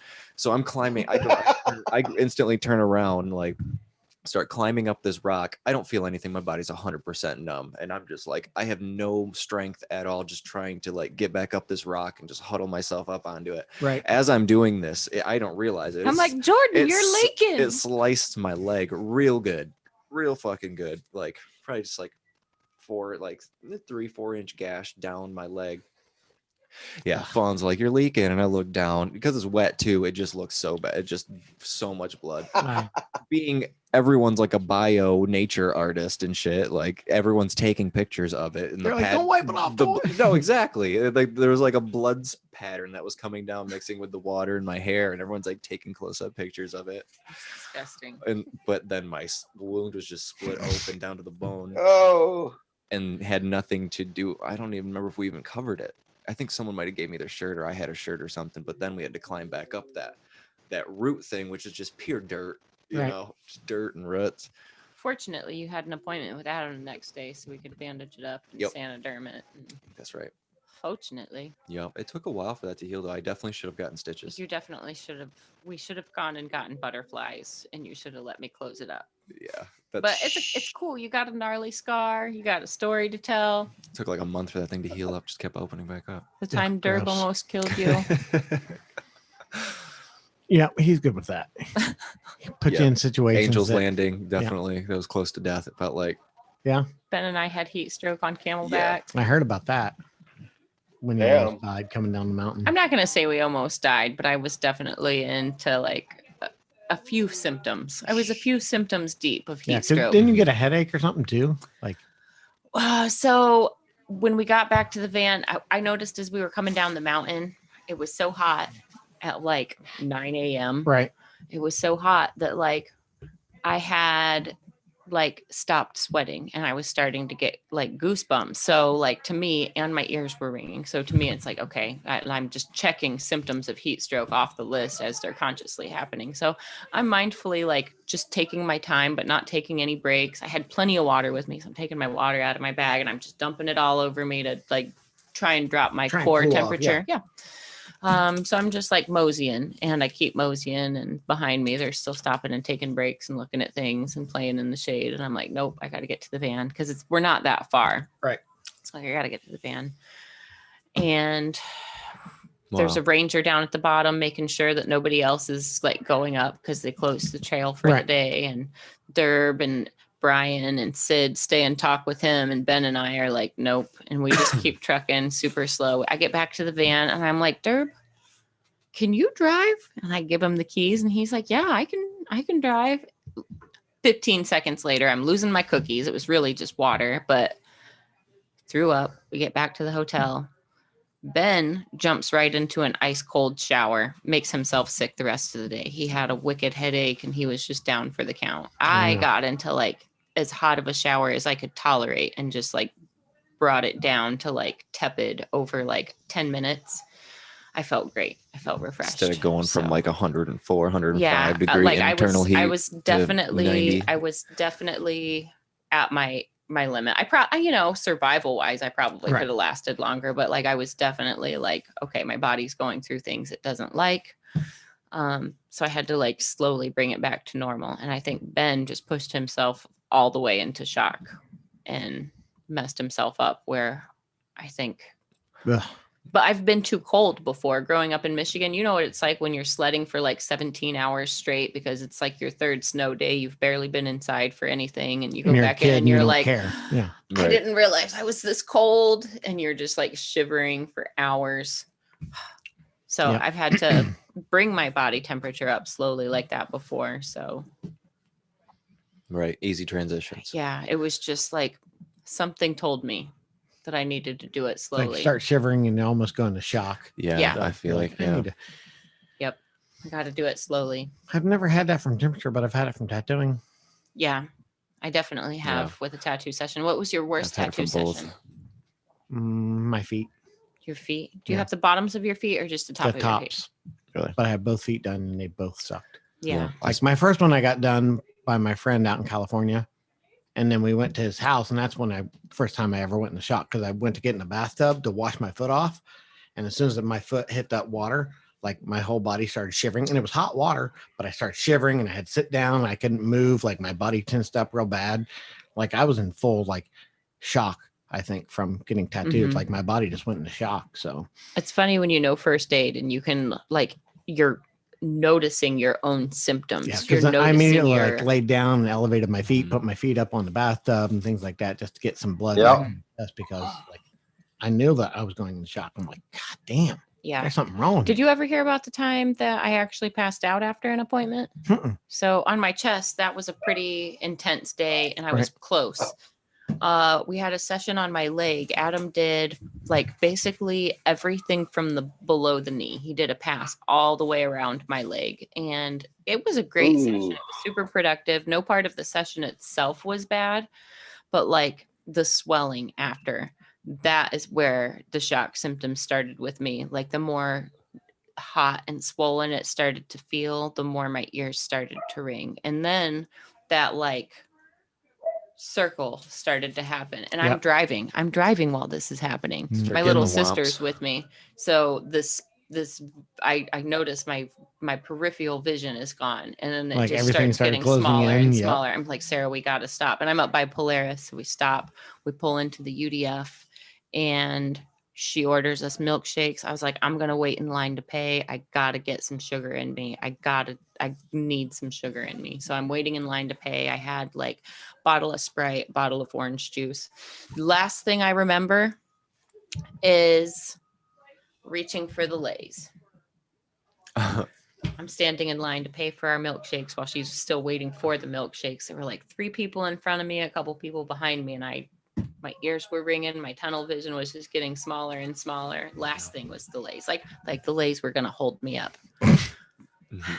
So then I come to, and like everybody that was standing in line and both They're of around the you. employees that were behind the counter, I just look up and it's just like a pinwheel of people. I was like, I just got tattooed. I'm in shock. Can I have some orange juice? And they got it for me. But man, I was so self-conscious. I was like, these people are going to think that I'm a junkie. And I just nodded out in Right. line.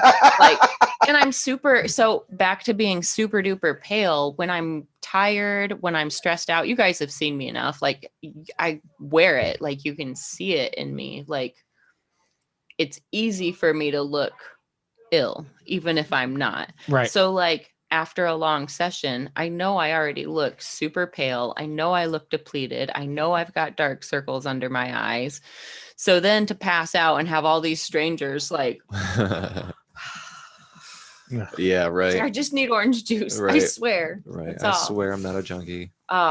So it is real. And the lesson I took from that is now I try to be mindful with my clients that they have a ride home and they need to be comfortable. And I try to keep, swelling in mind. And, even if the shock doesn't happen right in front of me, it could happen over the next hour before they get home and comfortable. So Right. that's the lesson I took from Yeah. it. It's like, even though I could go longer, sometimes your body's telling me you've had enough. You should Yeah. listen. But So yeah, that definitely taught me a lesson. So then when Derb did my other foot, I kept a bottle of Bactine in my hand, and every time we would dip, I wouldn't even let him use water to like clean my foot off. He had to use Bactine to get. isn't Bactine the lifesaver, man? It was Yeah, awesome. that's how I work with my Like that was clients. the only way I was don't going to even get my use foot water, tattooed really. again. I'm like, it's the only way I can get my foot tattooed again. Of course, he's like going down onto my toes and everything else. Back Yeah. then, nobody did that stuff. But he's like, I'll go into your toes. I'm like, I guess. But man, that Bactine saved my life that Mhm. day. Mhm. So never again Good. on my feet. Yeah. Not looking I've forward gone to it. in the shock. I spent 7 hours yesterday on a guy's All feet. that guy's feet. And then he had Yeah. to drive back to Michigan, right? Right. Yeah. I Ugh. was trying to talk him out of it. He I did was at both least feet like at just the making same time, sure right? that was what he wants to do. I was like, make sure, the next, really watch yourself the next hour or two. I would have like pulled Priceline up and been like, you can get a hotel for $64. Right. Right. Believe I've it, gone in the 6 shot. a.m. I was I've like, gone "You're in the shop. welcome to sleep in the parking lot. What happened with you, Todd? I've gone in the shock 3 times. The first time was in Vegas. And the reason I went in the shock is I was getting tattooed, and that day was abnormally cold in Vegas. April, and it was only like 53 out, which is unusual in April for Vegas. So when I went out one time for a break, it just shut everything down on me. We finished it because I only had like an hour to go, and I sat there and still finished our session. Went to my hotel room and just crashed after that. I got something to drink, sweet, that helped a little. Is your dog humping something? No, she's just I'm moving my legs. Oh, okay. I'm moving my legs. So Those are bugging too. Poor girl. Oh, she's a good girl. The other one was after Megan, the first session that I had with Megan. We had a 2-day session, and that night I ended up going into shock. And she posted, "Oh, I don't know if we're going to be able to finish it, blah, blah, blah." Next day I was there ready for it. And we finished it. So, and then the third one was with my hands. It was cold that day. And see, if it's cold, it just kills me. I have to be warm when I get tattooed. I cannot be cold or it just saps everything out of me. Yeah. And it was abnormally cold in that hall. I mean, all the artists were in fucking their jackets and that. I mean, it was really cold in that hall that day. Well, that sucks.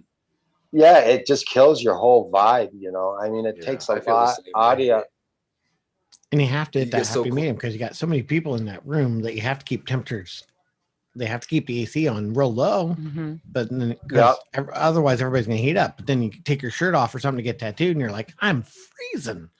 Like, You know, half the time I get tattooed, And I then take a you're wet. blanket with me, and half the time I don't. But like, you should always bring a blanket with you to get tattooed, just in case. Like, even if you're not cold, you can fold it up and use a cushion. Like, Yeah. everybody's hips get sore. Like, we have really good chairs at the studio, but they are just not comfortable when you're hours and hours in. Nobody's comfortable when you're sitting in the same position. Like, No. you can be in the most No. comfortable piece of furniture, and you're not going to be comfortable after 6 hours in the Right. same position. and you can only lay on their side for so long. But on those, sure, they're nice chairs, but when you only have 3 or 4 inches of padding, Yeah, you I know, just wish there was a eventually better your hip is solution. going to hurt if you're on your side. So But I always Oh. highly recommend bringing a blanket for both, like, A pillow. keep you a comfortable temperature, and Mhm. you can use it as a cushion or a pillow, or it's really nice, especially at conventions. I don't know if you've ever noticed that I have that like pink, it's like paisley, but it's 2 different prints on either side. But when I'm at conventions, I always have that. And anytime I leave the booth, I have it on me. And I'm always mindful that like one side is contaminated with me and the other side is like my barrier from everything else. So it's like gotcha. my tattoo has just been tattooed a lot in conventions. That's Yeah. what it is. You know, Prince did Paisley Park. Paisley Park. You said you have Paisley and a couple of prints, so it made me think of Prince doing Paisley Park. I don't know Nice why. connection. Good Yeah. segue. So what's the most uncomfortable you've been getting tattooed? Probably my chest, back, certain areas of the back. The spine definitely was really shitty. I passed out. I think I've only had one time passing out during a tattoo, and that was why guy was tattooing me. And that was funny because I was just staring out his big windows. It's super bright, you know. It's a really nice day. I'm just watching everything. He's working on my back. I think this was like, I think it was kind of near the end of the session, but we're just in the center, and I just had it for the day because we just spent the entire day just doing that center form on that first session. And yeah, so I'm looking out, basically what you were saying, where just, you know, I can see everything, and then peripherals just start coming in, and like I'm in a lot of pain, but that was my first tell. And then everything started getting like, you know, I was like, my hearing's going, my hearing's going in and out and everything, like everything in my vision starting to look smaller, and my perception, my depth perception is just getting super weird. And I'm starting to get to the point where I'm like, you know, I'm going to close my eyes because this is like too much. And I'm like, I think I'm getting ready to tell Guy that something's going on here. And then finally I was like, Guy, my lights are flashing, man. I cannot see anything right now. Everything just started. I could see and then I couldn't see, and I could see and I couldn't see. And yeah, womped out just for like 5 minutes, just sat there. It was probably only 30 seconds to a minute of like being blacked out. So I wasn't unconscious. I was conscious, but I couldn't see. I couldn't hear.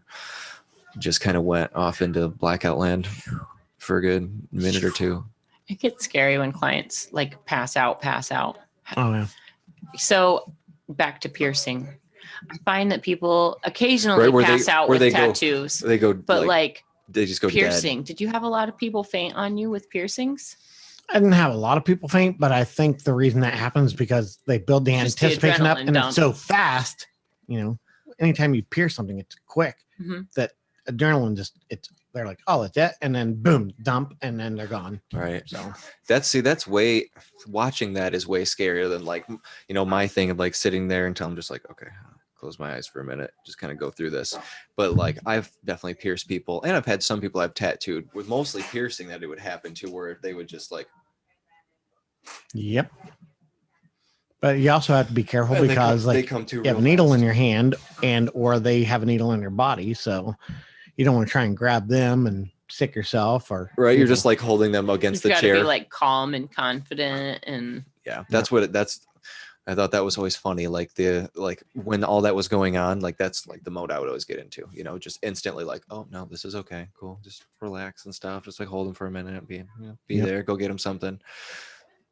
When like, there was definitely the first 2 times that I think that ever happened. And I was just like super panicky, like what the fuck is going on? This person just passed out. And then as soon as I figured out that, you know, this happens and all that, it was easy to be really calm while like you got a room full of like a mom, you know, freaking out because her daughter just passed the fuck out. What's going on? Should we call 911? I got like 2 other artists who are like, should we call 911? What should we do? Somebody passed out like, when I put the stencil on them. Everything's cool.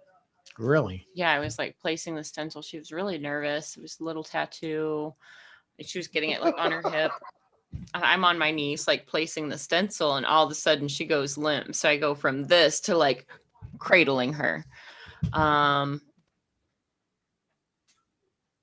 It was pretty like unexpected. Like I've definitely had people like faint from like the adrenaline dump when we first start, like in that first 5 or 10 minutes. It's not common, but it's not uncommon or anything to be alarmed of. Right. Mm-hmm.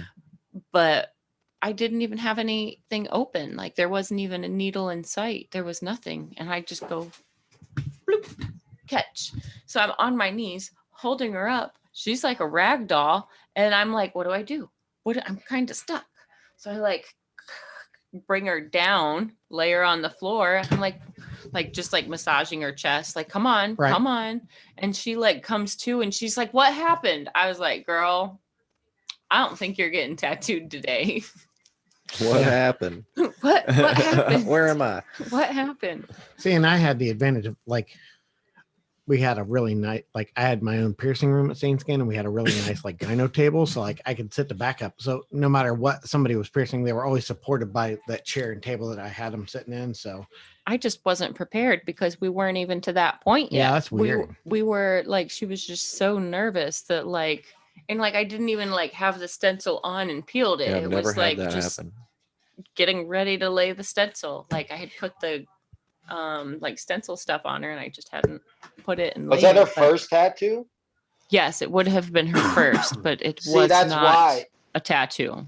Yeah, she was just so nervous. It was all would have nerves. been her first tattoo. Did you guys end up tattooing one day, or was that just the end of it? I did not end up tattooing her. I don't believe. I don't think so. Was it a small one? Yeah, it was just like a little, some kind of flower. Well, not even like it would have been a 15, 20-minute tattoo. Oh, like it wouldn't have even been bad, but she was just bloop. Yeah, anxiety. It's Yeah. a hell of a thing. Bloop. So any tattoos coming up for you? For me? Yeah. You got any appointments scheduled? No, I don't have any appointments scheduled. How What about I you, need Jordan? to do, Sorry. I do have one incomplete tattoo. AJ McMillan started it years and years ago. Right. And I need to just get in with him since I'm not in the middle of any other projects right now. I need to get in with him and finish it. It's How like a about you? nice black and gray. Got anything scheduled? Yeah, Adam's gonna be, when Adam comes, he's gonna be working on Nice. my arm. We'll put in a full day session then. Nice. Yeah, I'm excited for that. Hopefully that'll be close to the wrap up of everything. It's not a ton more to do. Tony's going to let me do some blackout stuff on his leg. Yep. Nice. Tony wants me to do some bio stuff on him too. Blacken it out. Black it out. Oh, I just had a big blackout project last week. Just started Yeah, you straight cruised on that thing, blacking man. out this girl's back. She's Yeah. got a 3-time cover up. It is just like, it's the most. There's so much. The most. No, There's- you were doing a really nice job with that. That looked nice. Thank you. Yep. It's I can tell like the very last whatever her last session cover up was probably when whoever did it tried to cover up what was there and they just pounded the lines in there. That was the thing that, I mean, everything else covered up great. Those lines just like still stuck through. But Mhm. like you said, I feel like over time those are going to even out with the rest of the tattoo. Yep. But still, like that's what popped out the most. And I noticed that about just like the scarring and also like the layering that she had. I could almost tell what's been there, what's Yep. newer. It's different with every cover up, but after you see her come back after your first session and you see how that ink has settled in there and how it may be okay. Yeah, I It think may be something that like you only notice those lines when she gets goosebumps. You know how like your tattoo Right. lines will Like- kind of See, that's what first. they It might be weren't- something like they that. weren't raised until we went over them though. Mhm. So that's what I'm expecting is that like when they're not They'll be silky irritated. smooth next When time you that see they're it. when not irritated, it'll be nice and smooth. Yep. Did you see the drawing of what we had planned? Huh. So we're blacking it all out, but we're actually going to do we're going to do even blacker black over top of that black and also mess with a little bit of white. So we're going to get all that down, and then we're going to be packing the darkest black I can find into some like real big, like Mhm. cybernetic shapes. Nice. Just like basically kind of just a few, but building the suit, Yeah. and then we'll be doing those over the arms and the chest, and Nice. we're really going to be experimenting with the black over black. And I'm going to We use can this talk as about that. some of the different blacks that I've got in my toolbox right now. Nice, because I've even been messing around with a few different blacks, and I'm really seeing the difference in how they're healing out between like Empire and like Formula, like 23 or 21, whatever that stuff is, and like the Star Bright, so like Tribal Black, Eternals, Dark Max Black, and then they're different blacks. Mhm. They're all a little bit different, Mhm. honestly, in the way they heal and seeing Yep. them next to each other. I've been kind of using it in some projects just to like get some more like depth in the black in some areas, not using it for like everything. When I wish you would have had more time to spend with Toby before he left. Yep. Because he's a wealth of knowledge about which black. Maybe you should just hit him up and be like, hey, Toby, this is what I'm doing, because he would have like a whole spectrum of different blacks. Yeah, like some days he'd really. be using Kurosumi just like I am, making his washes. And then the next time I'd see him, he'd be like noodling in triple black, just pushing like these tiniest, darkest little ornamental details, but making them extra crisp. But he has really done a lot of experimenting with how different blacks age. I always enjoyed talking about blacks with Toby because he understood things like the temperature of a black. Like I prefer Kurosumi because it's such a warm, rich black. It never looks blue. In my opinion, I don't think Kurosumi ever looks blue because it's carbon. It's straight carbon. There's nothing in it. And I've also been using it for so long that like if I'm working on a project that is 12 years old, 8 years old, 3 years old from last Tuesday, I have used the same black in most of it. Nice. Where Toby has really experimented with the colors of the blacks. I feel like that's kind of the range that I'm in. I'm in that experimental phase with so many different blacks. Like I've always had the blacks that I've liked. I'm just trying to break out of what I've always used and stuff. And now I'm, I always thought things in terms of, cool, I got my black that I'm used for my lining and my black that I got for my actual like fill, like black. Mhm. Now I'm exploring the full range of what blacks I like with what project, and even like using lining black for other blacks because I know it's going to heal out like a little bit lighter. And I like just the fact like that that as some of the carbon. companies, like even if you look at their descriptions of their blacks, they'll tell you this is our darkest black, and it's going to heal out with a hue of blue to it. So That's this going is to going give to me have a cool it's going to black, be a which will cooler- complement the warm black that I usually use. Exactly. So, Like like Starbright's really good about that. If you go to Mhm. Starbright's website, like they have like 5 different blacks, but they list on their description of that ink exactly what it's going to do, how it's going to heal, what tone it's going to have a blue tone. This is our darkest one. It has a blue tone to it, whatever. I really So, love Starbright's neutral tones. yeah, Like, they're neutrals. That part of their palette has been growing like crazy for the last few years, and they're like tans in there. They've got this color called tobacco leaf that I'm kind of obsessed with, and I use it to mute so many colors because it's like what is that, like it's like a burnt smoky umber? ochre. Smoky ochre. Yeah, it's like a smoky ochre. Okay. See, Jordan's like, That's "What?" weird. I expected something like dark and red, No, it's like a smoky ochre. It's like, So, like dark brown red. but it's so not how flesh many- tone. I like ochres. how many of us have dynamic in us? I don't know if I have any. Maybe I don't know if Adam used any. I don't- used dynamic white. Heard we're But not black supposed to. black was the main thing, man, for dynamic for the longest. I know years. Brandon loves dynamic. He swears by it. He's like, that's all. Like everything on his body's all dynamic ink. I think the black. That's what he Bob swears by used it. on me. Bob Yeah. used dynamic on me. Yeah. Brandon won't use anything else. There's a chance one of my feet could be dynamic black. If you got tattooed in the 90s, you definitely got it. No, it wasn't in the 90s. It was in like I'm really loving Starbright's Tribal right 2010, now. maybe. Have you tried the raw blacks yet? No.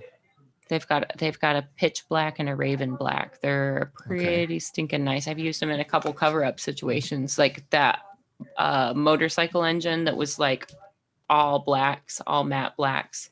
Okay. I used several blacks in Here, that. baby, babies. Gotcha. So what I really like about the Star Bright tribal black is that it's super black when I lay it down. I'm curious to see how some of the I've just started using it, so I'm curious to see how some of these pieces are healing out. Like it's even blacker off the get-go than some of my other blacks, and it's also really thin. Like so, it's got a good consistency. Because I mean, I like some of the thicker ones because of how dark I can get things, but also that thicker consistency just dries up on the needle quicker. There's just a lot more. I like it when it's thinner, but I also want it to be as dark as I want it. Right. Makes sense. Yeah. It's funny, all the like little preferences Playing and with nuances what I we really start to like now, you develop. know, as I'm getting in my career right now, figuring out like, what do I really want in my pieces? Like how am I like just coming up with a good system of blacks. Except like I said, I've only experimented with a couple and just had like my lining black or my fill black. And now seeing a whole spectrum of blacks. Never thought about that my entire career up until the past couple of years, that there's literally black isn't just black. Yep. There's a lot of different variations. Yep, in I that. stick with Then my you got back gray black washes because and then it's- neutrals. because it's a classic black, and I feel like if it's been good for hundreds of years, and like the masters used it and have used it, and like printmakers use it, and like it just stood the test of time, I guess.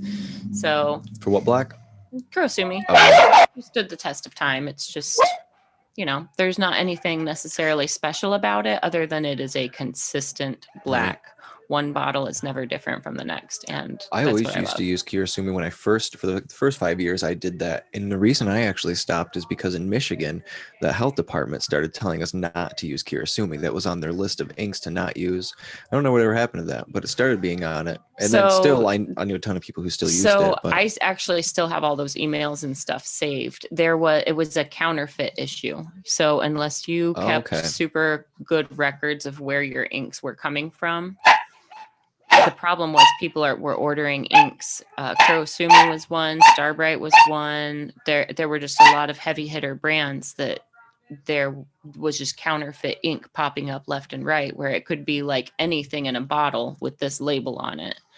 So what I always recommend is just order right from the manufacturers themselves. Like I've always gotten Starbright right from Starbright. I've always gotten Eternal right from Eternal. I've always gotten my Kurosumi from Starbright. I do trust that they get it from a good source. So Nice.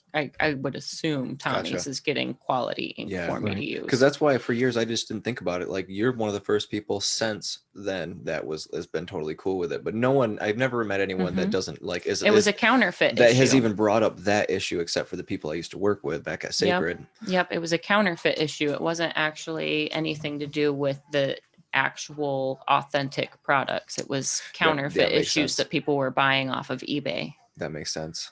Totally. We're going to see Fun's black on my leg here soon. We'll see how I it can't wait. feels. Can't wait. Now that I'm getting into some of these like full schedule scale that today, black work too. projects, We've I'm really talked about curious to see your black work, you know, or like when your stuff heals out too, and the blacks that you're using.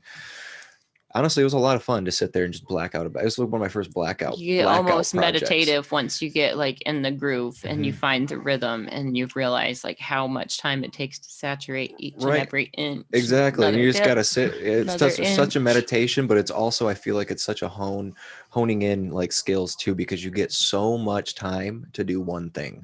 Yeah. So you're spending so much time on just black fill. So Only like, I feel like by the saturating. time I'm done with this, like I'm gonna be a master of black fill. And everybody wondered why Derb was slow, but that's because he would saturate every follicle with pigment. I Every still love piece of watching ink Derb they- work. Before I knew Derb as well as I do, I used to look at like these big, bold swaths of color in his tattoo and be like, how does he get it that smooth? Yep. What is he using? And like when I would do like big back Time. pieces with like huge oversized flowers, like every motion, it would be like, how would Derb do this? And I Yep. would just like patiently do it, like each and every square inch for what it is, instead of like getting overwhelmed by the whole project. Like I'm not getting overwhelmed by all the water in this. I'm working on this one finger wave this because one this wave, yep. one wave is what needs my attention in this moment. Yep. And now that I get to, especially since he's working more now, I get to like just stand over his shoulder and like just watch and be reminded. And like, you know, the slower you go, the faster you go, because Right. if you get it in right, you don't have to go back and do it again. If you get it the I mean, first time, you right. don't got to And go he's back way and do it faster than he again. used They to sure be, as heck obviously, don't want you to but go back in there. Mhm. you know, he's way faster, but he still tattoos the same. He just learned how to, you know, Oh, he's be a little bit more Efficient. He's more efficient with it, meticulous. but he's very meticulous. He's you know? meticulous. He's that way with his art. He's that way with his tattoos. He's that way with our business, you know. So Mhm. and it's Very a good thing. meticulous. So Yeah, comes off in his art and but everything. it comes all off the in little his things. tattooing because like his tattoos look like stickers.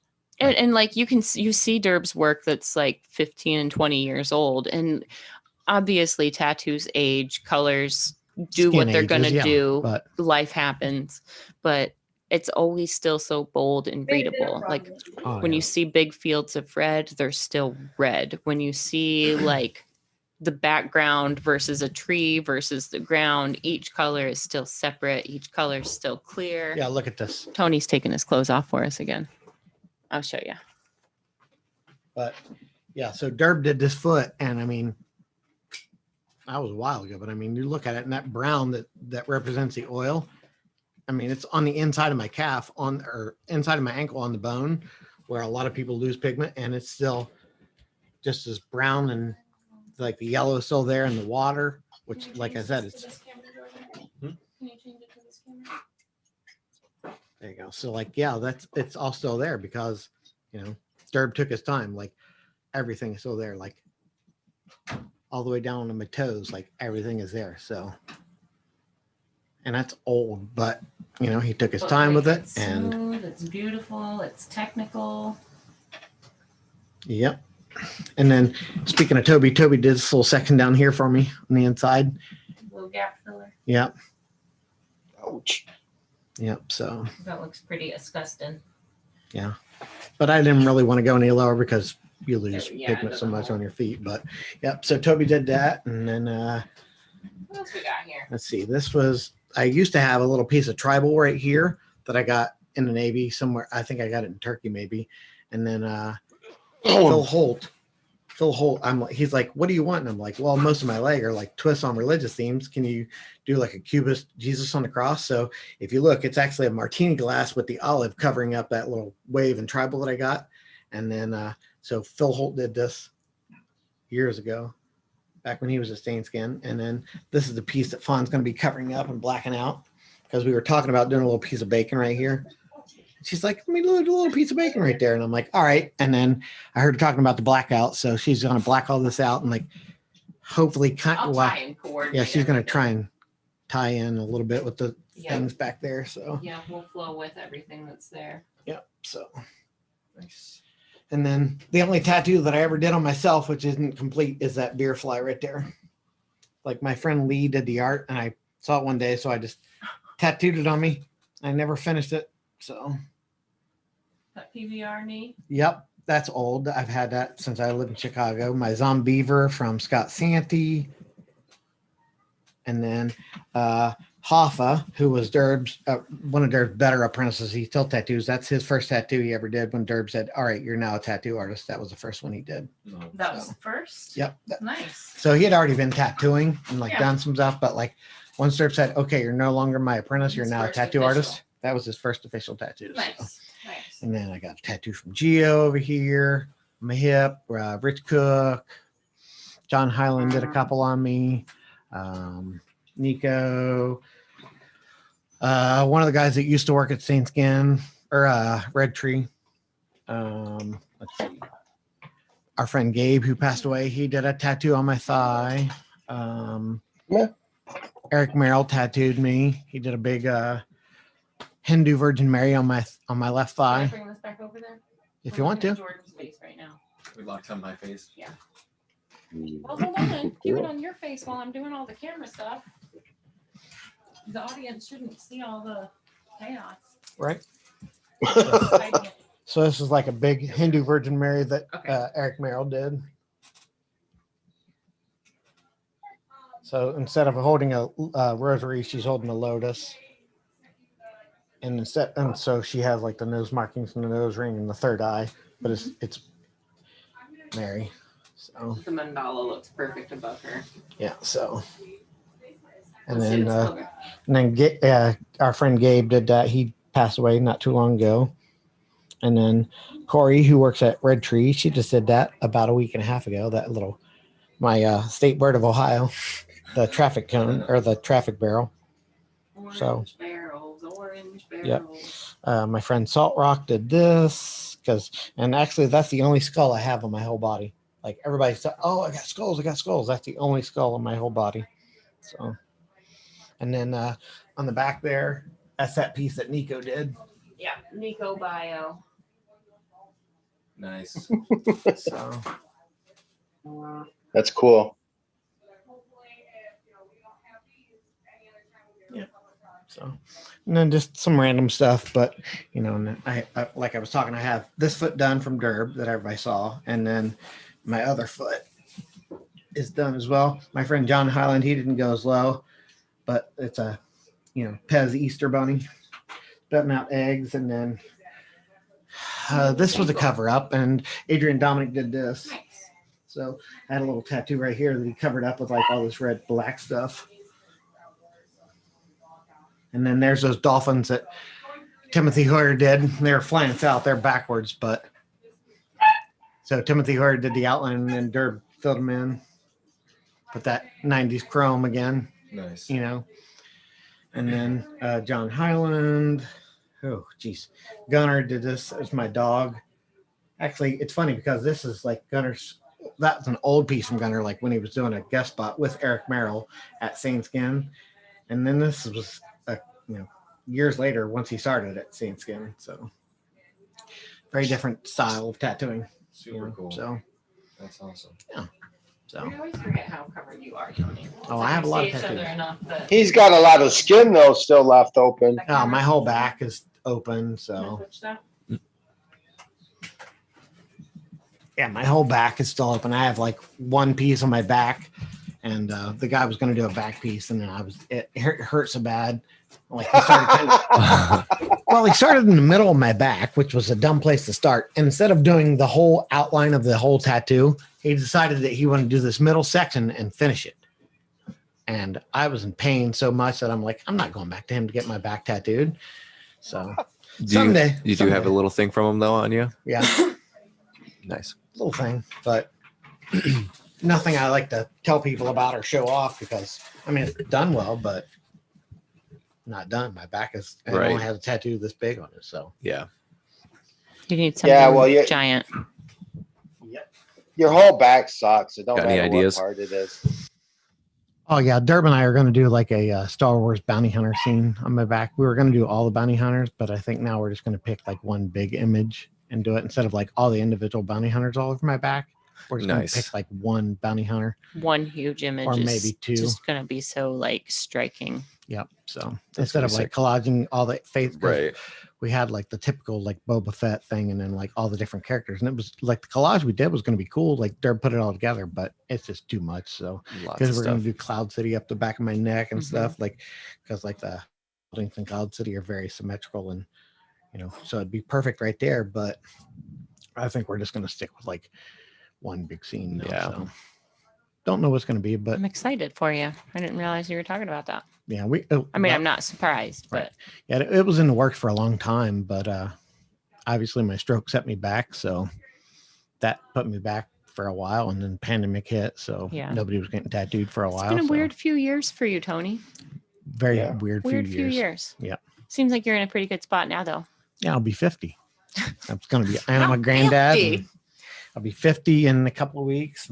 Get to see my first grandson tomorrow, so yeah, it's Yeah. awesome. Good. That's beautiful. Well, congrats. on Thank the you very grandson. much. Yeah.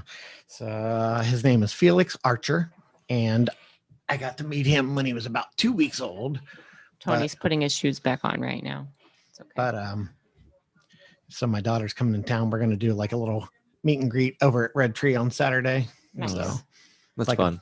because she's already had a couple of baby showers, so there's no reason to do a baby shower. So we're just meet and greet kind of thing. Meet, greet. Are you guys gonna have a meal and stuff together? There'll be food. Nice. Like it's gonna be like a shower, but we're not calling it a shower. An So, excuse for a reunion. Right. An So, excuse there's- for a gathering. Like there are like 43 people have RSVP'd, so Nice. Nice. it's it won't be a little event. So Good. but that'll be the first of many coming up at Red Tree Tattoo Gallery. Yeah. slash So Tree what's Tattoo going on Supply. with the Music festival. September 25th, they are putting on, the way they described it is a macabre circus. So, and I forget the name of it exactly. Derb put the ad out and I forget the Let me name see of if it. I can find it real quick. But September 25th on that Saturday, it's going to be an arts and music festival. So there'll be vendors selling oddities and different wares. There's going to be music outside in our big fencing lot. There'll be graffiti artists painting the back of the building live, things like that. So it should be pretty cool. So It's gonna be awesome. September 25th, everybody. Saturday, September 25th. Times I'll have to come down it's for probably on that. that flyer as well. So Please do hang out, show you Yeah. around the studio. Mhm. Yeah, Yeah, well, I've been wanting to get down there, so I think pandemic it's on the hit. stories. So Yeah, I can't see it. can you It's go, see if it's disappeared, still on the story? Oh, it did disappear. Never mind. Then. probably.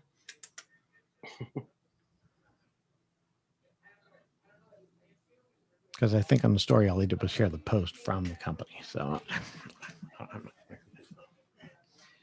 but I had to go this morning and ask for permission to park in the grass lot next to those guys next to us, because like those guys that own the HVAC place own that grass lot in between the Mhm. two buildings. So, but it should be cool. So September 25th, and then there's like a Suicide Girls party coming up.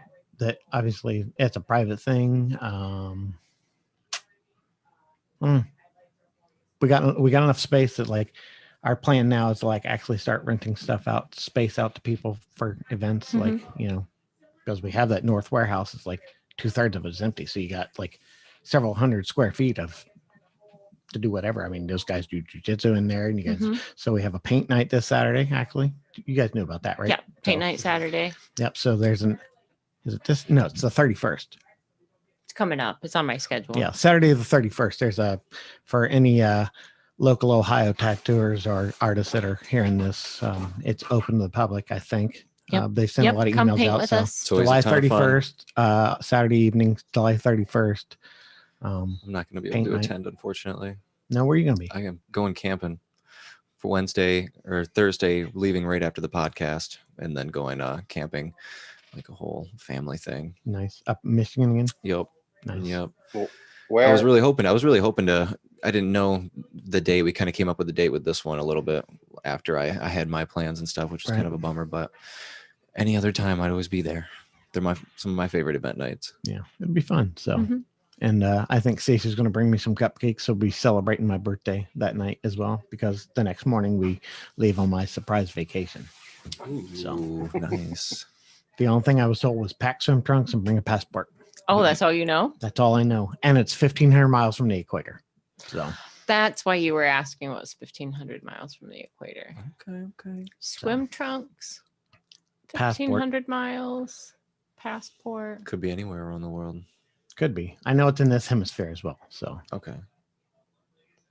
It's within 1,500 miles. no, wherever we're going is 1,500 miles from the equator. So it could be like there's like a whole that latitude like covers Yeah. a lot of space. So like it could be a lot of different places, but it's obviously not Puerto Rico, because that's farther than 1,500 miles and you don't need a Yep. passport. And USVI, you don't need a passport, even though that's about, I think it's like 1,650 to USVI from the. So Equator, so- you're being abducted. Oh, I hope so. You're you're being abducted. Yep, for a week from the 1st to the 8th. So we'll That's see. going to be so much fun. Yep. Can't wait to So- hear where you go. Yeah, I have no idea. Well, I have some sort of ideas, but That's fun. we'll see. And I'm like, well, do we have a layover? I hope, because otherwise, when we get to the airport, I'm going to know where we're going.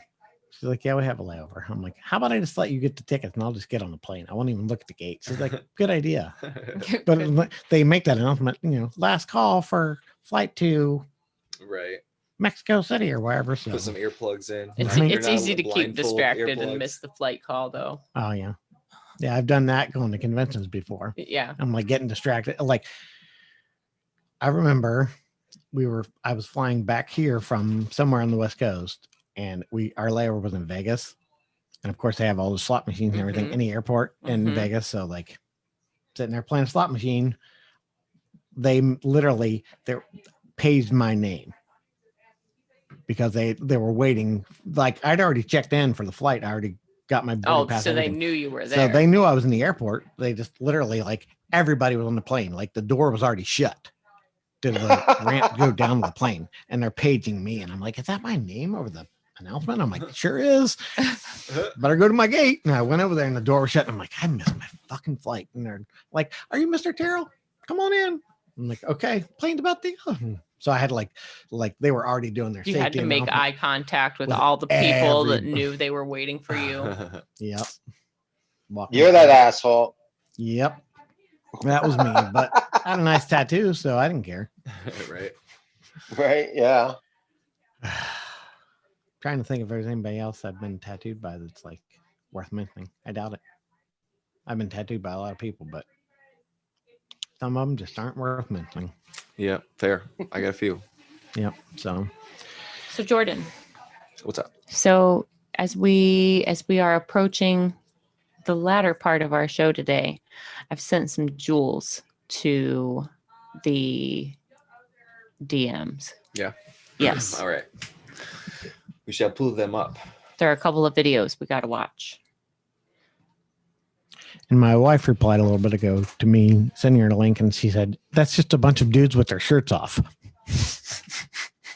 So obviously she must have been looking when I had my shirt off. I got mine off. Yep. Boom. We're on a Oh, tattoo yeah. collecting Oh, yeah. podcast. Get ready. We got to check these out. There are also some tattoos I wanted to talk about too, but Have you seen this, Jordan? Me rapping on stage at Hill City? No, I'm not. I'm so excited. unfortunately, these are only segments, not the entire videos. So a couple of years ago,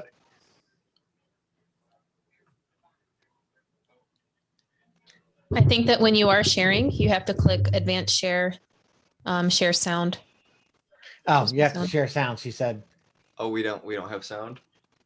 No, Nope. when you share your screen, there's a selection at the bottom to share your sound that you have to select.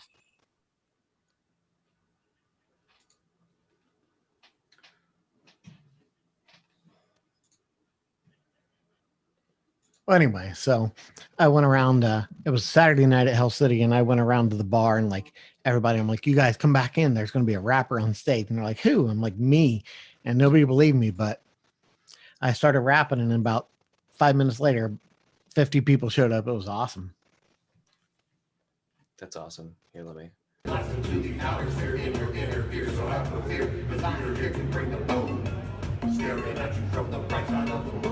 It's Tony. You make these beats too, right? Yep, that was my beat. Yep.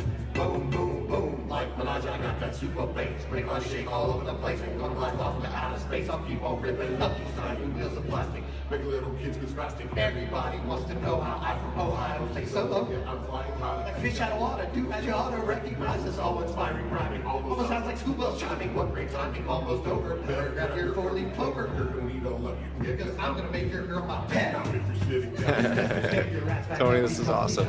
blowing up the spotting business. Little kids come, you hear that? It's your speakers screaming for help from down below. They're shaking and moving and rattling, but it's never like before. I keep the party rocking better than LMF, you know. But the girls just wanna party with the bitches down below. So if you have to turn it down, we understand. You just can't stand the power of the devil. And that's the Where the hell was I when this was going on? I had no idea. I think I this was know. at the end of the night one night. Yeah, it was at Saturday night, Was it 11 o'clock. Saturday Like night? everybody, like the whole ballroom was almost empty. And then me and Tim That's Murphy, why. Murph Dog, At that time, I'm out smoking weed. You should have been in there with us. Heavy beat back, sit back, relax, strap it on, get ready for the party that'll rock till dawn. DJ T double laying it down while a bird dog bring you to the ground. Girls be dropping panties, cause the bearded dove looks fancy. I-O-H-I-O, me oh my, that kid can't fold, gonna break it on down. You know it's tight like a tiger, and we can rock like this all night, cause I'm an average white guy. I am the right guy. Time to say goodnight as I put up your lights, cause I'm G'd up from the feet up. When I hit the freeway, I speed up. All the real players throw that weed up. G'd up.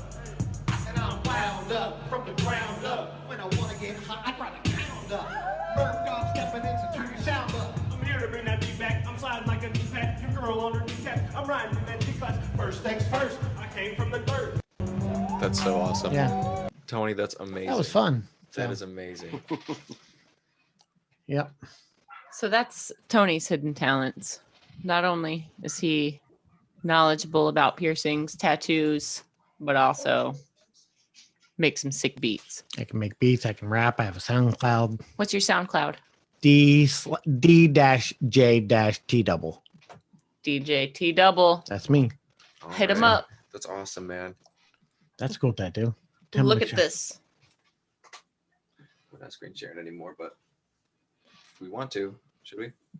Check this Yeah. out. Yeah. Yeah. Well, this is the artists I wanted to share this week.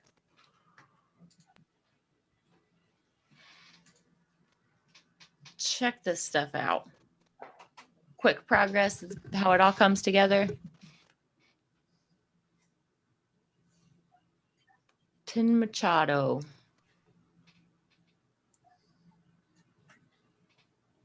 Wow, that's I rad. feel like I'd have a blast making a tattoo like this. I That's like the cool. whale that's tucked in there too. Yeah. Really cool. Tree hugger.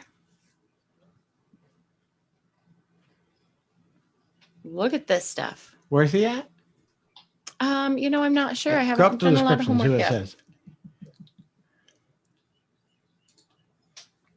Avant-garde tattoo based in Argentina. Argentina. Very cool. That's different. Yeah, his tattoos Love it are all, bright. though. Ooh, man. Hmm. I That's feel cool. like this would just be so much fun.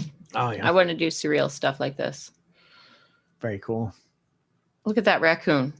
I don't know if you guys know how I feel about raccoons or not, but this picture sums it up. Okay. Yeah, really bright. I like those the big swatches of color, big Yeah, it's saturation. big, smooth. Slow down a little bit, Jordan, so we can like take some of these in. Huge Like, swaths there's not a of lot- gray, but not a lot of huge color into swaths it. of It's all black. just like, not multiple colors. It's just big swatches of it. Yeah, it's the Like, you Illustrated. didn't need to use every single, like that orange and black sleeve. He didn't need to use every single tone that he had in his palette. He's like, he let's keeps use it some simple, orange and but red. it's Yeah. it's put in so well and it's smooth. It's back to that, like, it doesn't have to be super busy as long as it's well done. It can be Yep. big, it can be giant, it can be exaggerated, And if but it is going to it be has to busy, be make it big. saturated. And that chest piece is rad with those eyes. Hmm. Oh yeah, there it is standing up. That's awesome. Yeah, that's some cool stuff. Look at those faces with that like drippy wigwaggy kind of feel going on with them. Mm-hmm. I like it. I like it. I like it. I've been following this girl. She does like this weird, like Japanese animation, like real bright stuff, her but name? she's in Mexico. Laura Ananuki. Laura is how you spell it. And then there it is, the second one. Anunnaki is how you say her last name, but she's in Mexico and her stuff is really bright and colorful Oh too. wow. Oh yeah, I've been following her too. It's pretty dope. Like her gems, like very faceted. Like you can tell she puts a lot of time. Like look at that little kitty hand, her Hello Kitty hand. That thing is rad. You know, like that's how you do a gem. That indeed is how you do a gem. I like where she chooses to put the little Spaldings on it too. Mm-hmm. Mhm. There she is, right there in the middle. But yeah, Oh god, a Japanese style cosplay. yeah, man. I like Stuff- that little robot. Yeah. Bimo. Powerpuff Girls, Like yeah, Mojo Jojo. Yeah. her stuff is awesome. Yeah. And she's she doesn't look Mexican to me or like South American. She looks Japanese. So with a name, I would think she's Japanese, but doing this Japanese style tattooing and this Mhm. anime stuff, but she's in Mexico. So you know, people go anywhere to get certain It types of reminds me tattoos. of So Allison Aether's work too, kind of her color choices. but I mean, if you want that kind of tattoo, you're gonna go to Mexico to get Hmm. you know, Yep, or absolutely. if she's in Japan, you're gonna go there to see her. or if she's in Columbus, Ohio, you go there to see her. It doesn't matter. Like if you want this type of tattoo, you're gonna go to the artist. So you know, Pull up this page. there's a reason why Jordan travels to see Guy to get his back done, because He's the only one that can do the thing. Yeah, and that was the type of back piece Jordan wanted, so he traveled to see him. Mm-hmm. Oh yeah, yeah. She's pretty. She tattoos with magic. Yeah. Ooh, I like that stuff. Yeah. Here's the alien Jordan. See him? Galaxies, planets. Love it. Alien was creating a universe, but they're but one. That's cool. Friend of mine just got an alien cover up by Mike Perry. Nice. Is it like a Geiger alien? No, it's more like the Greys. Okay, cool. I see. Yeah, she has cool stuff. Yeah, her color choices just make everything look like it's like whimsical and magic. I just love it. See, I see a lot of tattoos still that they don't put an outline on things. Mm-hmm. And I always wonder how they're going to heal out. For me, it's a matter of how complementary is what you're putting the line next to. Like if there's no line, but you're juxtaposing extreme complements or extreme light and dark, then those colors are making a barrier for one another. But if there's no outline and a skin break and then a soft color. Yep. Well, and that's why, everybody was worried that, like, Guy's wife, Michelle, like, everybody's like, oh, her tattoos never heal. Her tattoos, like, even still, like, I see stuff that, like, when she first started tattooing on my friend Mindy, Phil Robertson's wife, looks just like it did when she got it tattooed. They're bright and bold and like she knew what she was doing. Like, obviously having Guy sitting next to you to learn from. But like, we had Mindy Robinson on a previous episode. Yeah, she's like her. That's cool. Her collection is awesome. Yeah, so. she's so much fun. I love just seeing Mindy out and about. She you can't not smile around her. Right. Yeah, her stuff's cool. I like this stuff. I think if I remember right, I believe she's in Colorado Springs. There's some dope stuff in there. Mm-hmm. Ouchies. Yep. Lots of little tiny details in that. Yep. Weird. Lots of little fill. Weird, whimsical, but she's on it. That's cool. Berries. Look at that peacock feather. Mm-hmm. That's patience right there. Looks really nice. See the way that each little wisp of that feather had like fuzz on it? Yep.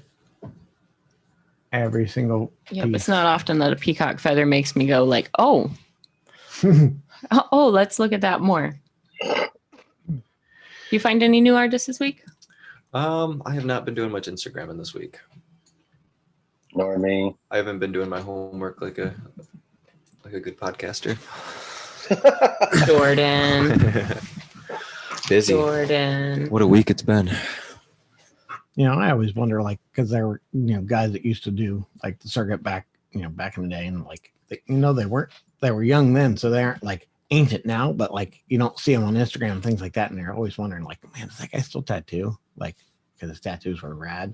Like Scott Winsky is a good one. Like his last name Winskye is his. I think it's 1 T. I think is Scott.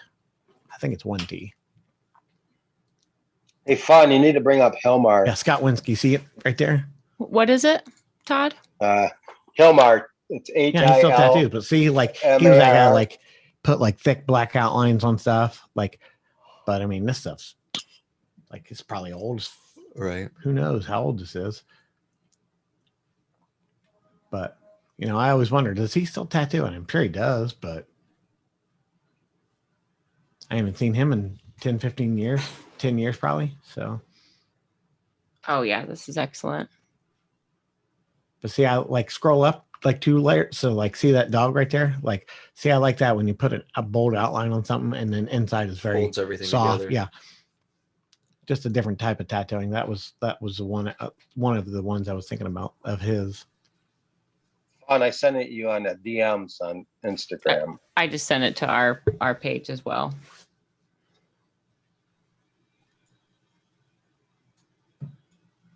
I've known Helmar from when he worked in Ann Arbor. Oh, you know him, Oh yeah, I know Helmar. He's a good Nice. guy. Yeah, I just saw this piece pop up recently. I think I follow him on my personal That's page. rad. Yeah, it's really rad. I like how the blues are just how you got all those blues and all the tones in it. Yep, this is a good example of like when a tattoo will hold up great without any black outlines. But it's the Yep. extreme contrast and Yep. it's saturated. Like what we were saying with Derb's meticulous saturation, Well- this is saturated. That color can't travel anywhere. It only has the complement next to it. So good. Mm. Look at that eye on that. Mhm. Gosh. Yeah. I like the way the eye is totally flat, but each of the scales are detailed out and look nice and thoughtfully three-dimensional. Mm-hmm. Well, he's working at Black Acre now, so Oh, nice. you know he's learned a lot since he's been out there. Yeah, when you learn from somebody like Nico or Guy or whoever, then you know you're going to be good. You know, yeah, his stuff's awesome. Yeah. Yeah, that's really cool. If you go back to that DM message, there's also a tattooer. His name is Brandon David, and he's tattooed in a lot of different styles. Keep scrolling up. Keep going, keep going, keep going. That guy right there. Yeah. But I love what he's doing with some of his geometric black work. I'm just kind of like absorbing as much of this stuff as I can right now. And he's a really cool guy. He also is like a drone photographer. He's super cool. It's- He's like the cool kind of nerdy. It's funny you bring him up because there was a girl that had his work on him, and we were trying to convince her to go for overall, but she wouldn't do it. Oh, Her whole body was him. yeah, really. I just love Yeah. how like big and bold his work is getting. Yeah, that's awesome. Was that a Fowler machine? Scroll back up. Click on that. Yep. I've got the match to that. Nice.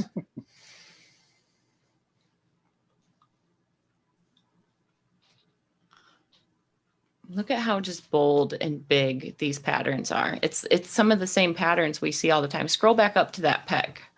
This one here. I really enjoy like just how big and black and bold all of these shapes are. Yeah, me too. But you know, I'm a fan for making any tattoo just giant. Bit nipple. Make it giant, make it read. Exactly. I like it when it reads from super close, but when it also reads from really far away. Right.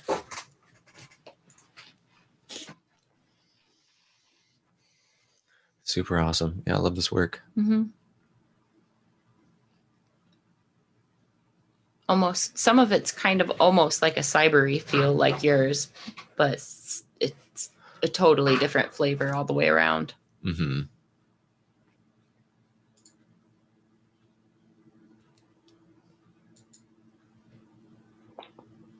It's kind of like when,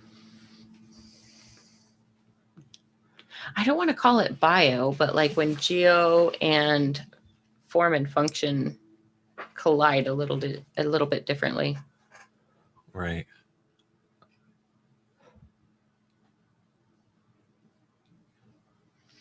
Yeah, it's awesome. Super cool. I love the way some of those patterns almost start to look like chainmail from a distance, but you get close and you see all of it. Mm-hmm. He works really quickly too, I think, for the kind of work that he does. I was actually at Ink and Dagger when he did this wolf piece here, and it was, or one of the days that he was working on it, and it was just cool to see how quickly he got a lot accomplished. I sent you a couple cool profiles if you like that type of pattern work from David Heskin. Fun.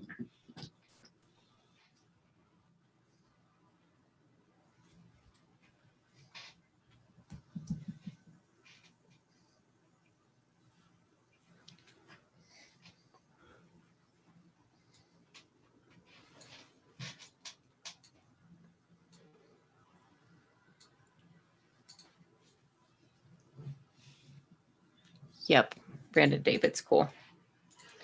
Here we go. Bounce this over.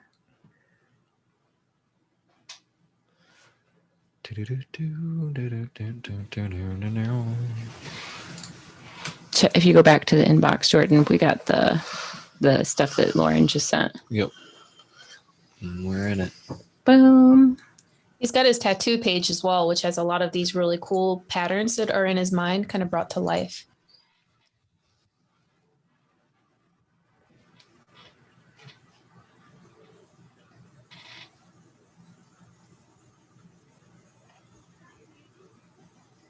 Oh, the color stuff that he's working on looks like legitimate kaleidoscopes.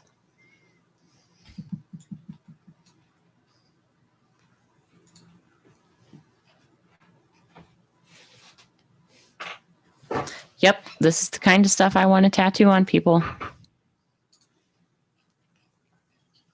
It's like a whole nother realm.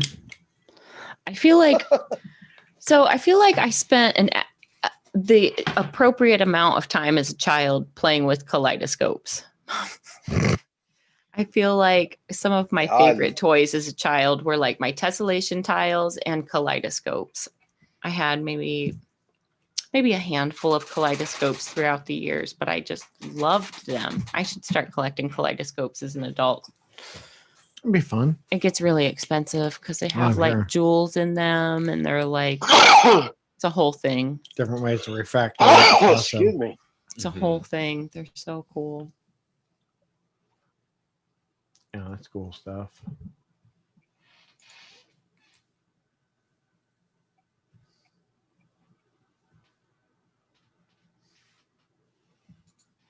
There's also something super magic about combining like hand-drawn art with these digital elements. Yep.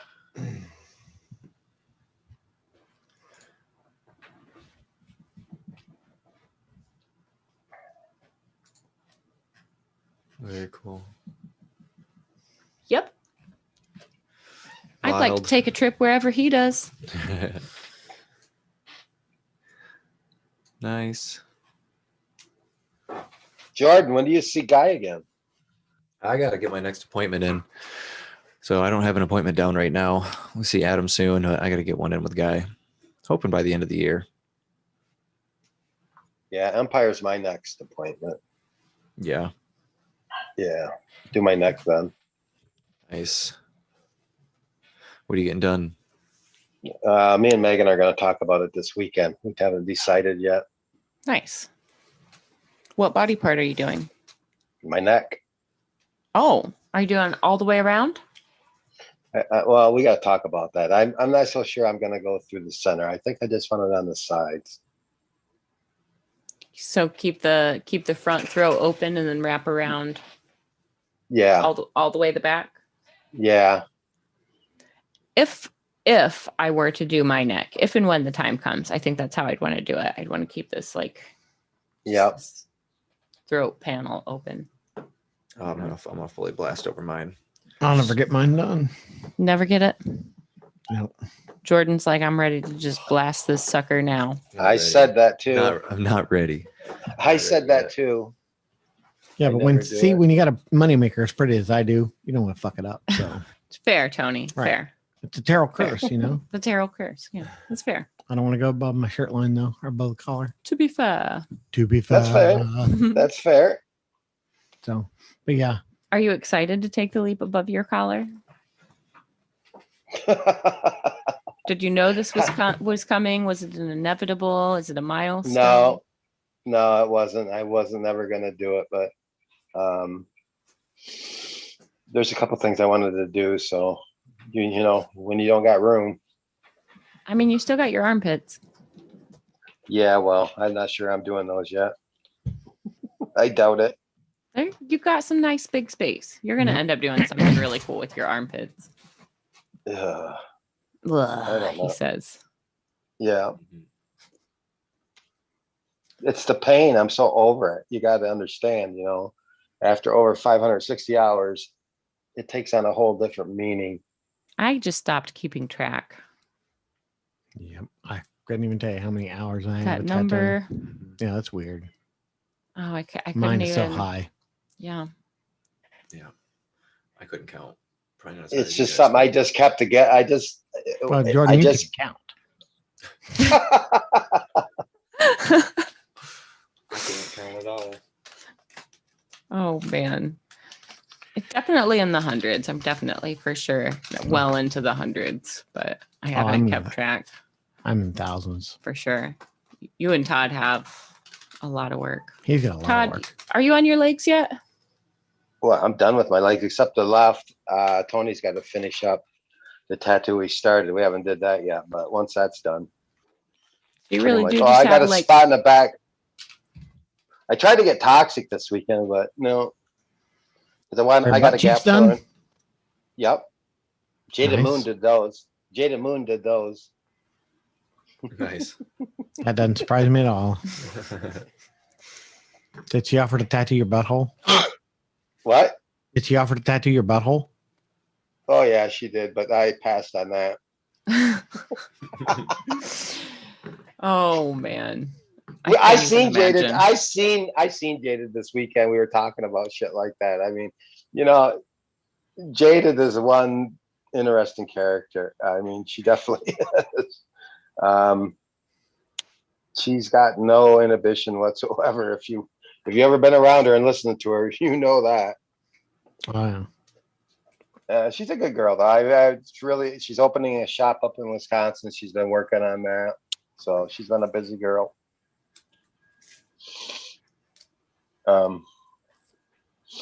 You know, I think everyone should get a Jada Moon. I don't. I'll never get my butt tattooed. You're not gonna get your butt tattooed? Nah. No. Well, I didn't say that. You didn't have to go there. I mean, you know, there's other spots.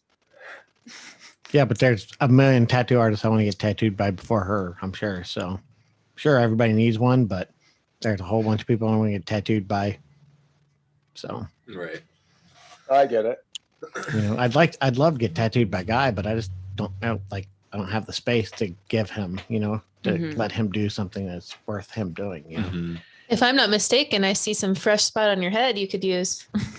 Yeah, we haven't He even said talked nothing about about the above leg the flap. ears yet. Yep. No, nothing Oh, yeah, above the that's right. collar. Not Nothing. above the collar. That's right. Nothing above my Yeah. collar. Yep. I'm too pretty. Damn So- right. Fair. It's fair. It's all fair. Although you were talking the other day, like, where'd you come from? I saw this guy and I was getting breakfast at Burger King or somewhere like a few days ago, and the guy in front of me was covered in tattoos, including his head, like Covered. and it was a really nice head tattoo, like a big, like, it was like a Jesus or something on the back of his head, and then like something on top. Mm-hmm. But he was like covered, and it was like a really well done, like, it wasn't like a prison tattoo, you Mhm. know, it was like well done black and gray piece on his head. So I started talking to him about like pain levels and all that stuff. But I'm like, where, like, this guy's in Columbus, how do we not know each Yeah, other? I'm trying to think Yeah. of like who he is or how we would know him. But he's like some guy who lives like near Grove City, and like he didn't come to Columbus, you know, but he's got a bunch of nice tattoos. But I asked him if he'd heard of Hell City. He's like, yeah, I've been there. I'm like, Okay. so, All right.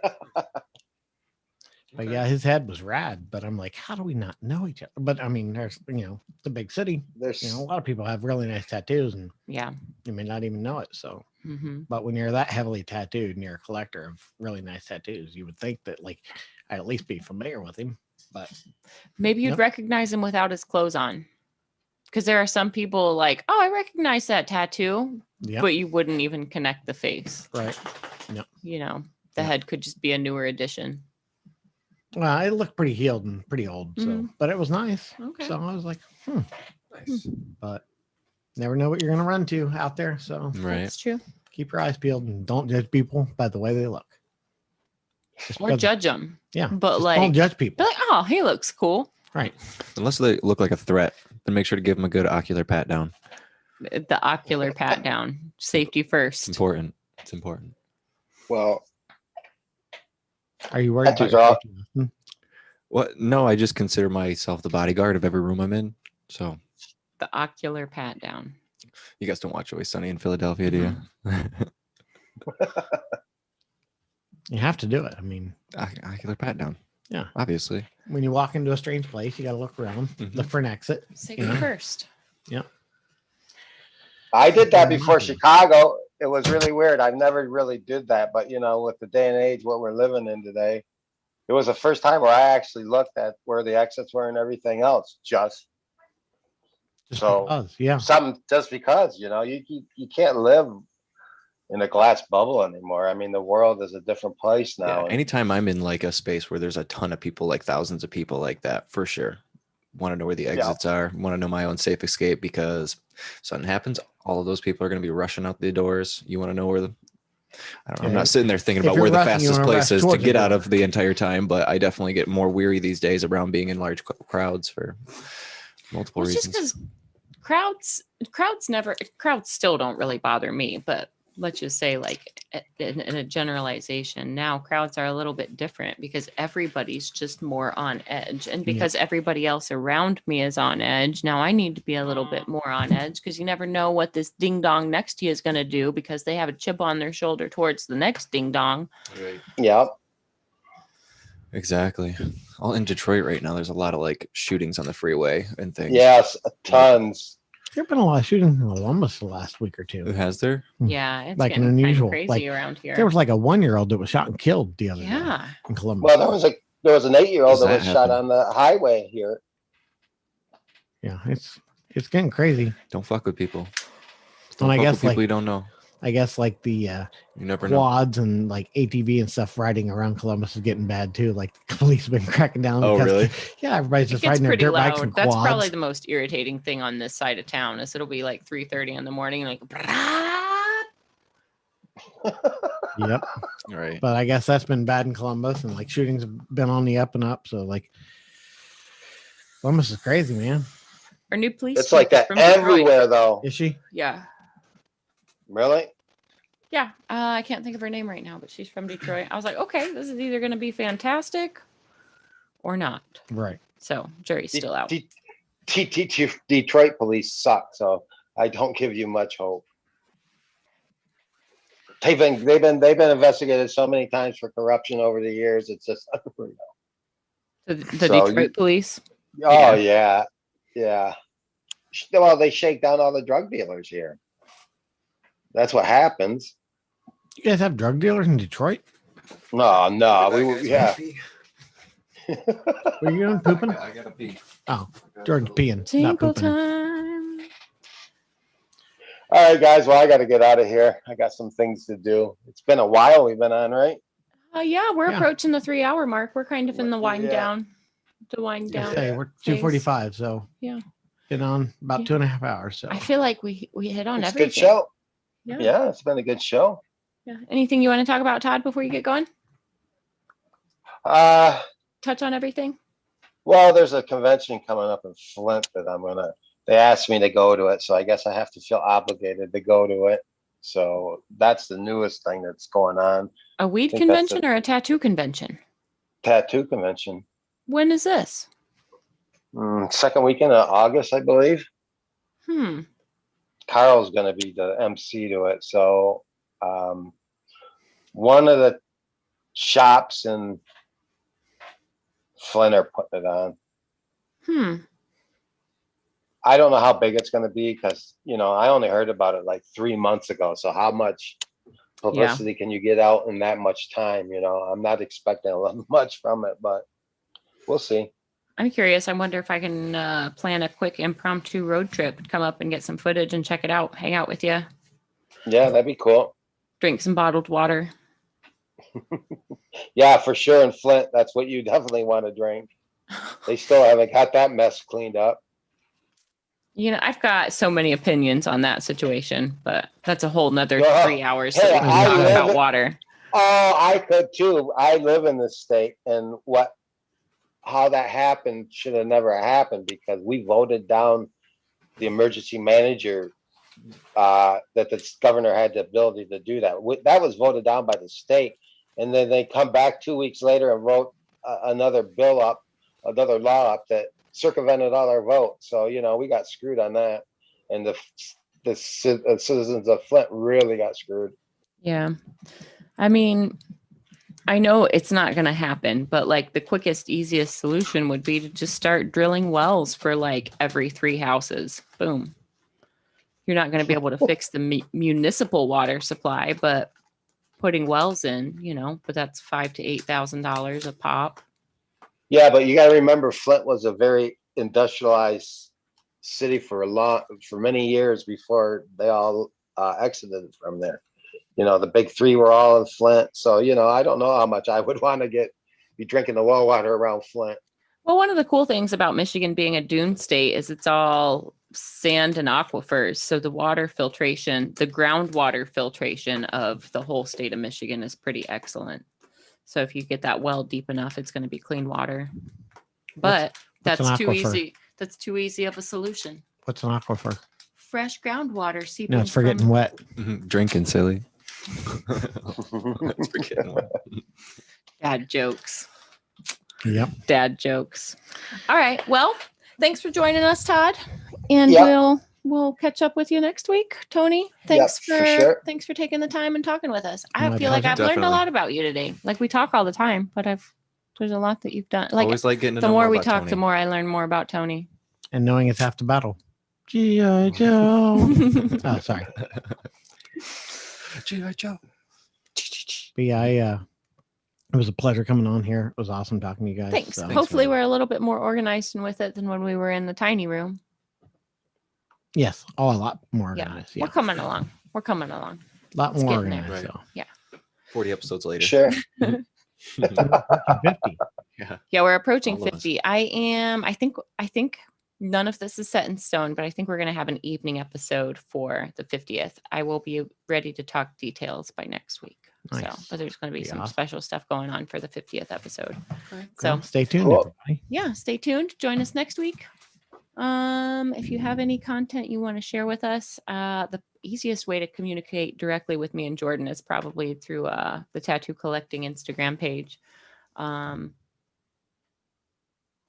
Any questions, anything specific anybody wants to hear about, hit us up. We're available. Yeah, definitely. Mhm. Next week, we got big changes coming. I think we're going to be on the road next week. We'll be at a little hometown studio up in Marion. We'll get to check out a whole bunch of like new hand lettered signs, some old school traditional flash. So I'm really excited to start checking out shops on the regular. So next week will be our first like remote from not Red Tree, but from like an actual remote studio. So Oh, yeah. Nice. next week will be a really fun episode. We're probably going to have a few technology demons, but we're going to work through it. All right. Yeah. So, That's Cool. understandable, but it'll be fun. all Yeah. right. So Well, everybody, thanks for joining us this week. And we will talk to you again next week at noon. Yep. See y'all then. hi. Bye. All right, thank you, Peace. everybody. Peace, Todd. Bye, Lauren.